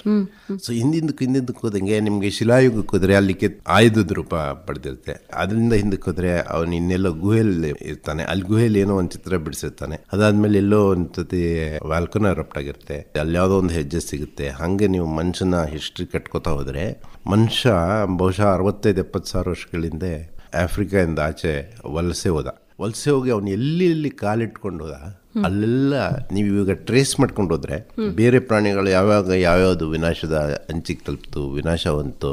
So ಮನುಷ್ಯ ಎಲ್ಲೆಲ್ಲಿ ಕಾಲಿಟ್ಕೊಂಡು ಹೋದ ಅದ್ರ ಜೊತೆಲೇ ವಿನಾಶ ಬಂದಿದೆ. ಸೊ ಇದು ಇಡೀ ಒಂದು ಮನುಕುಲದ ಹಾದಿನೇ ರಕ್ತಸಿಕ್ತವಾಗಿದೆ. ಅದು ಎಷ್ಟೋ ಪ್ರಾಣಿಗಳು ವಿನಾಶದ ಅಂಚಿಗೆ ಹೋಗ್ತಾ ಬಂದವೆ. ಅದೆಲ್ಲಾನು ನೀವು ಒಂದು ವೈಜ್ಞಾನಿಕ ಲೇಖನವಾಗಿ ಬರ್ದಾಗ ಏನಾಗುತ್ತೆ, ಓದುಗರಿಗೆ ಮುಟ್ಟಲ್ಲ. ಅದು ಎಲ್ಲೋ ನಡೀತು, ಯಾವಾಗಲೋ ನಡೀತು ಅನ್ಸುತ್ತೆ. ಈ ನಿಮ್ಮ ಪಕ್ಕದಲ್ಲಿ ಆಗಿದ್ದು ವಾಲ್ಪಾರೈ ಕತೆ ಹೇಳಿದಾಗ ಅದೊಂದು ಸಣ್ಣ ಕಥೆಯಾಗಿ ಮಾತ್ರ ನಿಮಗೆ ಮೊದಲನೇ ನೋಟಕ್ಕೆ ಕಾಣುತ್ತೆ. ಆದರೆ ಅದು ಇಡೀ ನಮ್ಮ ಮನುಕುಲದ ರಕ್ತಸಿಕ್ತ ಕಥೆಗಳ ಒಂದು ಮೆಟಾಫಾರಿಕಲ್ ರೆಪ್ರೆಸೆಂಟೇಷನ್ ಅಷ್ಟೇ. ಅದು ನಿಮಗೆ ಕಡೆಯಲ್ಲಿ ಆ ವಿಜ್ಲಿಂಗ್ ಥ್ರಶ್ ಬರುತ್ತಲ್ಲ, ಆ ವಿಜ್ಲಿಂಗ್ ಥ್ರಶ್ ಬಂದು ಹಾಡು ಹೇಳ್ತಾ ಕೂತಿರುತ್ತೆ. ಆ ವಿಜ್ಲಿಂಗ್ ಥ್ರಶ್ ನಿಮಗೆ ಕಂಡು ಬರೋದು ಪಶ್ಚಿಮ ಘಟ್ಟಗಳ ಶುಭ್ರ ಜರಿಗಳಲ್ಲಿ ಮಾತ್ರ, ಕತ್ತಲು ತುಂಬಿದ ಜರಿಗಳಲ್ಲಿ. ಅದು ಬ್ಯೂಟಿಫುಲ್ ಆಗಿ ವಿಜಿಲ್ ಹೊಡೆಯುತ್ತೆ. ಅದಕ್ಕೆ ಸಲೀಮಲ್ಲಿ ಎಲ್ಲ ವಿಜ್ಲಿಂಗ್ ಸ್ಕೂಲ್ ಬಾಯ್ ಅಂತಾನೆ ಕರೀತಾರೆ. ಅದು ವಿಜಿಲ್ ಹೊಡಿತಾ ಇದ್ರೇನೆ ನಿಮಗೆ ರಿವರ್ಸ್ ಪ್ರೊಸೆಸ್ಲಿ ನಿಮ್ಗೆ ಆ ಕಾರ್ಡ್ನ ಕಟ್ಕೊಡುತ್ತೆ ನಿಮ್ಮ ಮನಸ್ಸು. ನಂಗೆ ಬರೀ ಆ ವಿಜಿಲ್ ರೆಕಾರ್ಡಿಂಗ್ ಕೇಳಿದ್ರೆ ಆ ಕಾರ್ಡ್ಗಳು ಕಾಣ್ತವೆ ನಮ್ಮ ಮನಸ್ಸೊಳಗೆ. ಅಷ್ಟು ರೆಪ್ರೆಸೆಂಟೇಟಿವ್ ಆಗಿದೆ ಅದು. ಇವತ್ತದು ಈ ಮನುಷ್ಯನ ಅವಾಂತರಗಳಿಂದಾಗಿ ವಾಲ್ಪಾರೆಯ ಕೊಚ್ಚೆಗುಂಡಿಲ್ ಕೂತ್ಕೊಂಡು ಹಾಡು ಹೇಳ್ತಾ ಇದೆ ಅಂತ ಆ ಕತೆ ಎಂಡಾಗುತ್ತೆ. ಅದ್ರ ಜೊತೆಗೆ ಇನ್ನೊಂದು ಜ್ಞಾಪಕ ಆಗುತ್ತೆ ನನಗೆ. ರೆಡ್ ಇಂಡಿಯನ್ ಚೀಫ್ ಒಬ್ಬ ಹೇಳ್ತಾನೆ, ಒಂದು ಜಾಗ ಕೊಂಡ್ಕೊಳ್ಳೋದು ಏನೋ ವ್ಯಾಪಾರ ನಡೀತಾ ಇರುತ್ತೆ ಬಿಳಿಯರ ಜೊತೆ. ಅವಾಗ ಹೇಳ್ತಾನೆ, ಇದನ್ನ ಮಾರಕ್ಕಾಗ್ಲಿ ಕೊಂಡ್ಕೊಳಕ್ಕಾಗ್ಲಿ ನಾನ್ಯಾರು ನೀವ್ಯಾರು ಅಂತ. ಭೂಮಿ ಎಲ್ಲಾ ಜೀವಿಗಳಿಗೂ ಸೇರಿದ್ದಲ್ಲ, ಅದನ್ನ ದುಡ್ಡಲ್ಲಿ ವ್ಯಾಪಾರ ಮಾಡಕ್ಕಲ್ಲಿ ಕೊಂಡ್ಕೊಳಕ್ಕಲ್ಲಿ ನಾವ್ಯಾರು ಅಂತ. ಅದಾದ್ಮೇಲೆ ಹಂಗೆ ಹೇಳ್ಕೊತಾ ಹೋಗ್ತಾನೆ, ನಾವು ಹಿಂಗೆ ಮಾಡ್ತಾ ಬೇರೆ ಜೀವಿಗಳೆಲ್ಲ ವಿನಾಶ ಅಂತ ಬಂದ್ರೆ ಮನುಷ್ಯ ಕೂಡ ಅವನು ಏಕಾಂತನೇ ಸಹಿಸಕ್ಕಾಗದೆ ತೀರೋಗ್ತಾನೆ ಅಂತ. ಇಡೀ ಭೂಮಿಯಲ್ಲಿ ಎಲ್ಲದಕ್ಕೂ ಸಂಬಂಧ ಇದೆ ಅನ್ನೋ ತರ. ಬಟ್ ಇದಿಷ್ಟು ನಿಮ್ಗೆ ಅಂದ್ರೆ ಇವಾಗ ಅವಕ್ಕೆ ಏನಾಗಿದೆ, ಇವತ್ತು ವಿಜ್ಲಿಂಗ್ ಥ್ರಶ್ನ ಹೆಂಗೆ ಕೊಚ್ಚಗುಡ್ಡಿಲಿ ಹಾಡಿಸ್ತಾ ಇದೀವಿ, again it is more like A metaphor. ಅದು ಮನುಷ್ಯನ ಫ್ಯೂಚರ್ ಕಾಣುತ್ತೆ ನಿಮ್ಗೆ. ನೀವು ಒಂಚೂರು ಜೀವವಿಜ್ಞಾನದೊಳಗಡೆ ಡೆಪ್ತ್ ಅಲ್ಲಿ ತಿಳ್ಕೊತಾ ಹೋದಂಗೆ ಇವತ್ತು ಅವಕ್ಕೆ ಏನಾಗಿದೆ, ನೆಕ್ಸ್ಟ್ ನಮ್ಗೆ ಅದೇ ಆಗುತ್ತಲ್ಲ, ಯೂರ್ ಆಲ್ರೆಡಿ ದೇರ್ ಬಟ್ ಹಂಗಾಗುತ್ತೆ ಅಂತ. ಸೊ ಇವತ್ತು ಆ ಸಿಂಹಬಾಲದ ಕೋತಿ ಅಂತ ಲಯನ್ ಟೈಲ್ಡ್ ಮೆಕಾಕ್ ಅವು ನಮ್ಮ ಇಡೀ ವೆಸ್ಟರ್ನ್ ಘಾಟಲ್ಲಿ ಇಲ್ಲೆಲ್ಲ ಇದ್ವು. ಸೊ ಎಲ್ಲ ಕಡೆ ಎಕ್ಸ್ಟೆಂಟ್ ಆಗ್ತಾ ಬರ್ತಾ ಇದ್ದಾವೆ. ಅಲ್ಲೊಂದೆರಡು ಪಾಕೆಟ್ಸ್ ಅಲ್ಲಿ ಮಾತ್ರ ಇದ್ದಾವೆ. ಅದು ಕೂಡ ಇವಾಗ ಕಾಡೆಲ್ಲ ಕಡಿದು ಬರೀ ತೋಟಗಳಾಗಿ ಒಂದು ತೋಟದಲ್ಲಿ ಒಂದು ಟ್ರೂಪ್ ಇದೆ. ಅವು ಯಾವತ್ತೂ ನೆಲಿ ಕಿಳಿದೇ ಇದ್ದವು ಈಗ ಅಲ್ಲಿ ರಸ್ತೆ ಮೇಲೆ ಕಾಣ್ತಾವೆ ನಿಮಗೆ. ಬಟ್ ಅವು ಇಡೀ ಪ್ರಪಂಚದಲ್ಲಿ ಇರೋವೇ ಬಹಳ ಕಡಿಮೆ ಸಂಖ್ಯೆ, ಎಷ್ಟೋ 250-200 ಇದಾವೆ ಅಷ್ಟೇ. ಒಂದು ಕತೆ ಒಳಗಡೆ ನೀವು ಅನುಭವ ಮತ್ತೆ ವಿಜ್ಞಾನ ಸೇರಿಸಿ ಬರ್ದಾಗ, ಆಮೇಲೆ ಹತ್ರದ್ದೇ ಒಂದು ಇನ್ಸಿಡೆಂಟ್ ತಗೊಂಡಾಗ ಬಹುಶಃ ಮಕ್ಕಳಿಗೆ ಚೆನ್ನಾಗಿ ರೀಚ್ ಆಗುತ್ತೆ. ಅದಕ್ಕೆ ಅದೊಂದು ಕತೆ ಮಕ್ಕಳಿಗೆ ಬಹಳ ಇಷ್ಟ ಆಗಿದೆ. ಎಲ್ಲಿ ಹೋದ್ರು ನಾವು PUC ಇದೆಯಲ್ಲ ಟೆಕ್ಸ್ಟ್, ಹಂಗಾಗಿ ಎಲ್ಲೋದ್ರೂ ಮಕ್ಕಳು ಕನೆಕ್ಟ್ ಆಗ್ತಾರೆ. ಸರಿ, ಕರ್ನಾಟಕಕ್ಕೆ ಬರೋದಾದ್ರೆ ಪಶ್ಚಿಮ ಘಟ್ಟದ ಶ್ರೇಣಿ ಇರಬಹುದು, ಮತ್ತೆ ಮಲೆ ಮಹದೇಶ್ವರ ಬೆಟ್ಟ, ಈ ತರ ಈಗ ಉಳಿದಿದ್ದನ್ನಾದ್ರೂ ಉಳಿಸ್ಕೋಬೇಕು ಅನ್ನುವಂತಹ ಕೂಗು ಪರಿಸರ ವಿಜ್ಞಾನಿಗಳು ಮತ್ತೆ ಜೀವ ವಿಜ್ಞಾನಿಗಳು ಹೇಳ್ತಾರೆ. ನಿಮ್ಗೆ ಅದು ಸಾಧ್ಯ ಅಂತ ಅನ್ಸುತ್ತಾ? ಏನ್ ಮನಸ್ಸು ಮಾಡಬಹುದು ಅಂದ್ರೆ, ಆಗ್ಲೇ ಸರ್ ಮಾತಾಡ್ತಾ ಹೇಳ್ತಾ ಇದ್ರು, ಶಾಲೆಯ ಮಕ್ಕಳಿಗೆ ನಾವು ಇದ್ರ ಬಗ್ಗೆ ಅರಿವನ್ನ ಮೂಡಿಸ್ತೀವಿ ಅಂತ. ಏನ್ ಅನ್ಸುತ್ತೆ? ಒಂದು ಹೋಪ್ ಇದೆ ಅಂತ ಅನ್ಸುತ್ತಾ ನಿಮ್ಗೆ? ಹೋಪ್ ಇಲ್ದೆ ಬದುಕದ್ ಕಷ್ಟ ನನಗನ್ಸೋದು. ಹೋಪ್ ಇಲ್ದಿದ್ರು ಹೋಪ್ ಇದೆ ಅಂತಾನೆ ಅನ್ಕೊಂಡು ಹೋಗ್ಬೇಕಂತ, ದಾರಿ ಇಲ್ಲ ಅಂತ ಪರಿಸ್ಥಿತಿ ಹೆಂಗಿದೆ. ಆಕ್ಚುಲಿ ಇಲ್ಲಿ ಸಮಸ್ಯೆ ಏನಿದೆ ಅಂತಂದ್ರೆ, ನಾವು ಅದ್ರದ್ದು ಪ್ರಾಮುಖ್ಯತೆ ಏನೇನೋ ನಾವು ಮಾತಾಡೋದು ಬಿಟ್ಬಿಟ್ಟು, ಅದು ನಮ್ ತರ ಇನ್ನೊಂದು ಜೀವಿ, ನಮ್ಗಿಂತ ಮುಂಚೆ ಅದು ಆ ಜಾಗದಲ್ಲಿ ಕೂತಿದೆ, ಆಯ್ತಾ, ಅದಕ್ಕೂ ಹಕ್ಕಿದೆ, ಇಷ್ಟು ಯೋಚನೆ ಮಾಡಬೇಕು. ಅವುಗಳ ಸೌಂದರ್ಯ ಅಥವಾ ಅವುಗಳು ಎಷ್ಟು ವಿಸ್ಮಯವಾಗಿದ್ದಾವೆ ಅದೆಲ್ಲ ಬಿಟ್ಬಿಟ್ಟಾದ್ರೂ ಅಷ್ಟಾದ್ರೂ ಯೋಚನೆ ಮಾಡ್ಬೇಕಂತ. ಇವಕ್ಕಿಂತ ಚಾಲೆಂಜಸ್ ತುಂಬಾ ಇದೆ. ಅಂದ್ರೆ ಈಗ ನಾವು ಅರಣ್ಯ ಇಲಾಖೆ ಮಾಡ್ಕೊಂಡಿದೀವಿ, ಅದೆಲ್ಲಕ್ಕಿಂತ ಮುಂಚಿತವಾಗಿ ನಾವು ನೋಡ್ಬೇಕಾಗಿರೋದು ಕಾಲಾಂತರದಿಂದ ನಮ್ದು ಕಾಡೇನಿದೆ ಅದ್ರದ್ದು ಇಡೀ ಸಂಯೋಜನೆ ಒಂದಲ್ಲ ಒಂದು ಕಾರಣದಿಂದ ಮನುಷ್ಯನ ಹಸ್ತಕ್ಷೇಪದಿಂದ ಬದಲಾಗ್ತಾ ಬಂದಿದೆ. ಅವುಗಳು ಏನೇನು ಇಂಪ್ಯಾಕ್ಟ್ ಮಾಡಿದಾವೆ ನಮಗೆ ಗೊತ್ತಿಲ್ಲ. ಈಗ ಉದಾಹರಣೆಗೆ ಬ್ರಿಟಿಷರಿದ್ದಾಗ ಅವರು ಯಾವ್ದು ಬೆಲೆ ಬಾಳ ಮರಗಳನ್ನೆಲ್ಲ ಸಾಕಿಸ್ಬಿಟ್ರು ಅವರು. ಓಕೆ, ಇನ್ ಕೆಲವು ಕಡೆ ಕಲ್ಲಿದ್ಲು ಮಾಡಕ್ ತೆಗೆದ್ರು. ಈಗ ನೋಡೋರಿಗೆ ಅದು ಗೊತ್ತಾಗಲ್ಲ, ಇದೇ ಬಹಳ ಒರಿಜಿನಲ್ ಕಾರ್ಡ್ ಅಂತ ಅನ್ಕೋತ. ಹಂಗಿಲ್ಲ, ಆ ಥರ ಬದಲಾಗ್ತಾ ಬಂದಿದೆ. ಓಕೆ, ಇದೆಲ್ಲ ನಾವು ಈ ಹಳೆ ಚರಿತ್ರೆ ಇಟ್ಕೊಂಡು ಇವತ್ತೇನ್ ಮಾಡ್ಬೋದು ಅನ್ನೋದಿದೆ. ನಾನು ಸೇನಾನಿ ಅದನ್ನ ಎಲ್ರಿಗೂ ಹೇಳ್ತಿರ್ತೀವಿ. ಈಗ ಒಂದೇನಾಗಿದೆ, ನಾವು ಬಹಳ ಎಮೋಷನಲ್ ಆಗಿ ಉಳಿಸ್ಬೇಕು ಅಂತ ಹೋಗೋದಲ್ಲ, ಅದು ಫಲಿತಾಂಶನೇ ಕೊಡದೇ ಇರ್ಬೋದು ಅಂತ, ಅಥವಾ ನೆಗೆಟಿವ್ ಫಲಿತಾಂಶ ಬರ್ಬೋದು ಅಂತ ನಮಗೆ ಅನ್ಸುತ್ತೆ. ಯಾಕಂದ್ರೆ ನಿಮಗೆ ಪ್ರಾಪರ್ ಅಂಡರ್ಸ್ಟ್ಯಾಂಡಿಂಗ್ ಒಂದು ವಿಷಯನ, ಈಗ ನಿಮಗೆ ಡಾಕ್ಟರ್ಸ್ ಇದಾರಲ್ಲ, ಆರ್ತೋ ಅಂತ ಒಬ್ರು ಇರ್ತಾರೆ, ಮತ್ತೊಂದು ಅದ್ರೊಳಗೆ ಆರ್ತೋಳಗೆ ಇನ್ನೊಬ್ರು ಇರ್ತಾರೆ, ತುಂಬಾ ಸ್ಪೆಷಲೈಸ್ಡ್ ಬಂದಾಗ ನಿಮಗೆ ಅರ್ಥ ಆಗುತ್ತೆ ಅದರ. ಇದೇ ರೀತಿ ಈಗ ನಾವೇನ್ ನಡೆಸ್ತಾ ಇದ್ದೀವಿ, ಪರಿಸರ ಸಂರಕ್ಷಣೆ ಅಂತ ಸರ್ಕಾರಿ ಕಾರ್ಯಕ್ರಮಗಳು ಇವೆಲ್ಲ ಇದಾವಲ್ಲ, ಜೊತೆಗೆ ಸಂಘ ಸಂಸ್ಥೆ ಕಾರ್ಯಕ್ರಮಗಳು, ಒಂದು ರಿಚುವಲ್ ತರ. ಆ ರಿಚುವಲ್ಗೆ ನಾವೇನು ನೆಗೆಟಿವ್ ಆಗಿ ಯಾಕೆ ಮಾತಾಡಲ್ಲ ಅಂದ್ರೆ, ಎಲ್ಲೋ ಒಂದ್ ಕಡೆ ಒಂದ್ ದಿವಸ ಪರಿಸರದ ಬಗ್ಗೆ ಒಂದು 4 ಹೆಡ್ಲೈನ್ಸ್ ಬರ್ತೇವೆ, ಪರಿಸರ ಅಂತ ಜನ ಮಾತಾಡ್ತಾರೆ, ಮಕ್ಕಳೆಲ್ಲ ಏನೋ ಸೆಲೆಬ್ರೇಟ್ ಮಾಡ್ತಾರೆ.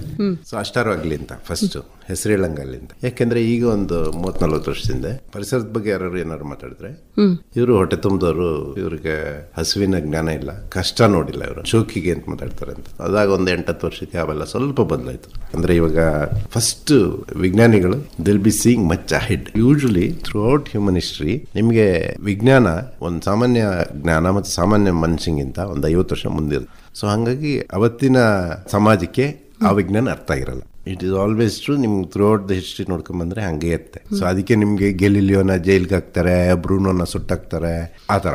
ವಿಜ್ಞಾನದ ಸರಳ ಸತ್ಯಗಳನ್ನ ಒಪ್ಕೊಳ್ಳೋಕೆ ಸಮಾಜ 100 ವರ್ಷಕ್ಕೆ ತಗೊಳುತ್ತೆ. ಕೆಲವು ಸತಿ 800 ವರ್ಷ ಏನಂತ ತಗೊಂಡಿದೆ. ವಿಜ್ಞಾನ ತುಂಬಾ ಮುಂದೆ ಇರುತ್ತೆ. ಸೊ ವಿಜ್ಞಾನನ ಒಪ್ಕೊಂಡು ನೀವು ಜೆನ್ಯೂನ್ ಆಗಿರೋ ವಿಜ್ಞಾನಿಗಳನ್ನ ಕನ್ಸಲ್ಟ್ ಮಾಡ್ಕೊಂಡು ಇದು ಮಾಡ್ಕೊಂಡು ಹೋಗ್ಬೇಕಾಗತ್ತೆ, ಬರೀ ಎಮೋಷನಲ್ ಆಗಲ್ಲ. ಆಮೇಲೆ ಇನ್ನೊಂದಂದ್ರೆ, ನೀವು ಹೋಪ್ ಅಂದ್ರಲ್ಲ, ಫಸ್ಟ್ ಇದು ಶೋಕಿ ಅಂತಿದ್ರಲ್ಲ, ನೆಕ್ಸ್ಟ್ ಇದು ಇಲ್ಲ ವಾತಾವರಣದಲ್ಲಿ ಏನೂ ಬದಲಾವಣೆ ಆಗ್ತಲ್ಲ, ಇವೆಲ್ಲ ಸುಮ್ಮನೆ ಮ್ಯಾನಿಪುಲೇಷನ್. ಈಗ ಫಾರ್ ಎಕ್ಸಾಂಪಲ್ ಆಯಿಲ್ ವೆಲ್ಸ್ ಮೇಲೆ ನಿಮ್ಗೆ ಎಷ್ಟು ಬಿಲಿಯನ್ ಡಾಲರ್ಸ್ ಇನ್ವೆಸ್ಟ್ ಆಗಿದೆ ಅಂದ್ರೆ, ಈಗ ಬೇರೆ ಯಾವ್ದಾರು ಆಲ್ಟರ್ನೇಟಿವ್ ಎನರ್ಜಿಗೆ ರಿಸರ್ಚ್ ಮಾಡೋಕ್ಕೂ ಅವರೇ ದುಡ್ಡು ಕೊಡ್ತಾರೆ, ಅವರೇ ಅದನ್ನ ಕಂಟ್ರೋಲು ಮಾಡ್ತಾರೆ. It is such A huge lobby. ನಿಮ್ಗೆ ಇಮ್ಯಾಜಿನೇ ಮಾಡಕ್ಕಲ್ಲ. ಸಿವಿಲ್ ವಾರ್ಸ್ನ ಕ್ರಿಯೇಟ್ ಮಾಡ್ತಾರೆ, ರಿಸರ್ಚರ್ಸ್ನ ಕ್ರಿಯೇಟ್ ಮಾಡ್ತಾರೆ, ಸೈಂಟಿಫಿಕ್ ಸ್ಟಡಿಗೂ ಅವರೇ ಫಂಡ್ ಮಾಡ್ತಾರೆ, ಕರೆಕ್ಟ್ ಸ್ಟೇಜಲ್ಲಿ ಅದನ್ನ ಎಲ್ಲಿ ತಡಿಬೇಕೋ ಅವರೇ ತಡಿತಾರೆ. So it is a huge lobby which is very difficult to understand. ನಮ್ದು ಆಯಿಲ್ ರಿಸೋರ್ಸಸ್ ಮುಗಿಯೋ ತನಕ ಅವರು ಹೊಸ ಇನ್ನೊಂದು ಬಹಳ ಅದ್ಭುತವಾದ ಟೆಕ್ನಾಲಜಿ ಬಂದಿದ್ರು ಆಚೆ ಬರಕ್ ಬಿಡಲ್ಲ. ಅದಾಗಿ ಇನ್ನೊಂದು 10 ವರ್ಷಕ್ಕೆ ಏನಾಯ್ತು, ಈ ಕ್ಲೈಮೇಟ್ ಚೇಂಜು ರಿಯಲ್ ಅಂತ ಒಂಚೂರು ರಿಯಲೈಸ್ ಆಗಕ್ಕೆ ಶುರುವಾಯಿತು. ಯಾಕೆಂದರೆ ನಿಮಗೆ ಮೇಲ್ಗಡೆ ಯುರೋಪಿಯನ್ ಕಂಟ್ರೀಸ್ಗೆ ಜಾಸ್ತಿ ಎಫೆಕ್ಟ್ ಆಯಿತು, ಅದಾದಮೇಲೆ ಅಮೆರಿಕಾಗೆ ಡೈರೆಕ್ಟಾಗಿ ಎಫೆಕ್ಟ್ ಆಗಕ್ಕೆ ಶುರುವಾಯಿತು. ಸೊ ಅವಾಗ ಕ್ಲೈಮೇಟ್ ಚೇಂಜ್ ರಿಯಲ್ ಅಂತ ಅಟ್ಲೀಸ್ಟ್ ಸರ್ಫೇಷಿಯಲಿ ಒಬ್ರು ಲೀಡ್ರು ಅದೆಲ್ಲ ವಯಸ್ಸಾದವರು ಮಾತಾಡೋದು ಆ ಥರ ಏನಿಲ್ಲ ಅಂತ ಹೇಳಿದ್ರು. ಇವತ್ತು ವರ್ಲ್ಡ್ ಲೀಡರ್ಸ್ ಒಪ್ಕೋತಾ ಇದ್ದಾರೆ, ಅಟ್ಲೀಸ್ಟ್ ಒಪ್ಕೊಳ್ಳೋದಿದೆಯಲ್ಲ ಫಸ್ಟ್ ಸ್ಟೇಜ್. ಅದು ಡಿನೈಲ್ ಆದಮೇಲೆ ಹೌದು ಇರ್ಬೋದು ಅಂತ. ನಾನು ನಿಮ್ಗೆ ಹೇಳಿದ್ನಲ್ಲ, ವಿಜ್ಞಾನ ಯಾವಾಗಲೂ ಒಂದು 50 ವರ್ಷ ಮುಂಚೆ ಮುಂದಿರುತ್ತೆ. ಹುಡುಕೋತಾ ಇದ್ದಾರೆ. All over the world scientist ಒಂದು 100 ಜನ ಸೈನ್ ಹಾಕೆಲ್ಲ ಕೊಟ್ಟಿದ್ದಾರೆ ಇದು ನಿಜ ಅಂತ. ಎಷ್ಟು ವರ್ಷ, 15 ವರ್ಷ 20 ವರ್ಷ ಹಿಂದೆ ಯಾರು ಒಪ್ಕೊಂಡಿಲ್ಲ. ಇವಾಗ ಅಟ್ಲೀಸ್ಟ್ ವರ್ಲ್ಡ್ ಲೀಡರ್ಸ್ ಒಪ್ಕೋತಾ ಇದ್ದಾರೆ ಕ್ಲೈಮೇಟ್ ಚೇಂಜ್ ನಿಜ ಅಂತ. ಕ್ಲೈಮೇಟ್ ಚೇಂಜ್ ನಿಜ ಅಂತ ಒಪ್ಕೊಳ್ಳೋದು ಯಾಕೆ ಮುಖ್ಯ ಆಗುತ್ತೆ ಅಂದ್ರೆ, ಅಗೇನ್ ನಮ್ಮ ಸ್ಪೀಸಿ ಪಾಯಿಂಟ್ ಆಫ್ ವ್ಯೂಂದನೇ ನಾವು ನೋಡೋದು. ಹೋಮೋಸೇಪಿಯನ್ ಮನುಷ್ಯನ ಪಾಯಿಂಟ್ ಆಫ್ ವ್ಯೂ ಅಂದ್ರೆ ನಾವು ಬದುಕುಳಿಯಕ್ಕೆ ತೊಂದರೆ ಆಗ್ಬೋದಾ ಅಂದ್ರೆ ಜೆನ್ಯೂನ್ ಆಗಿ ಒಪ್ಕೋತಾ ಇಲ್ಲ.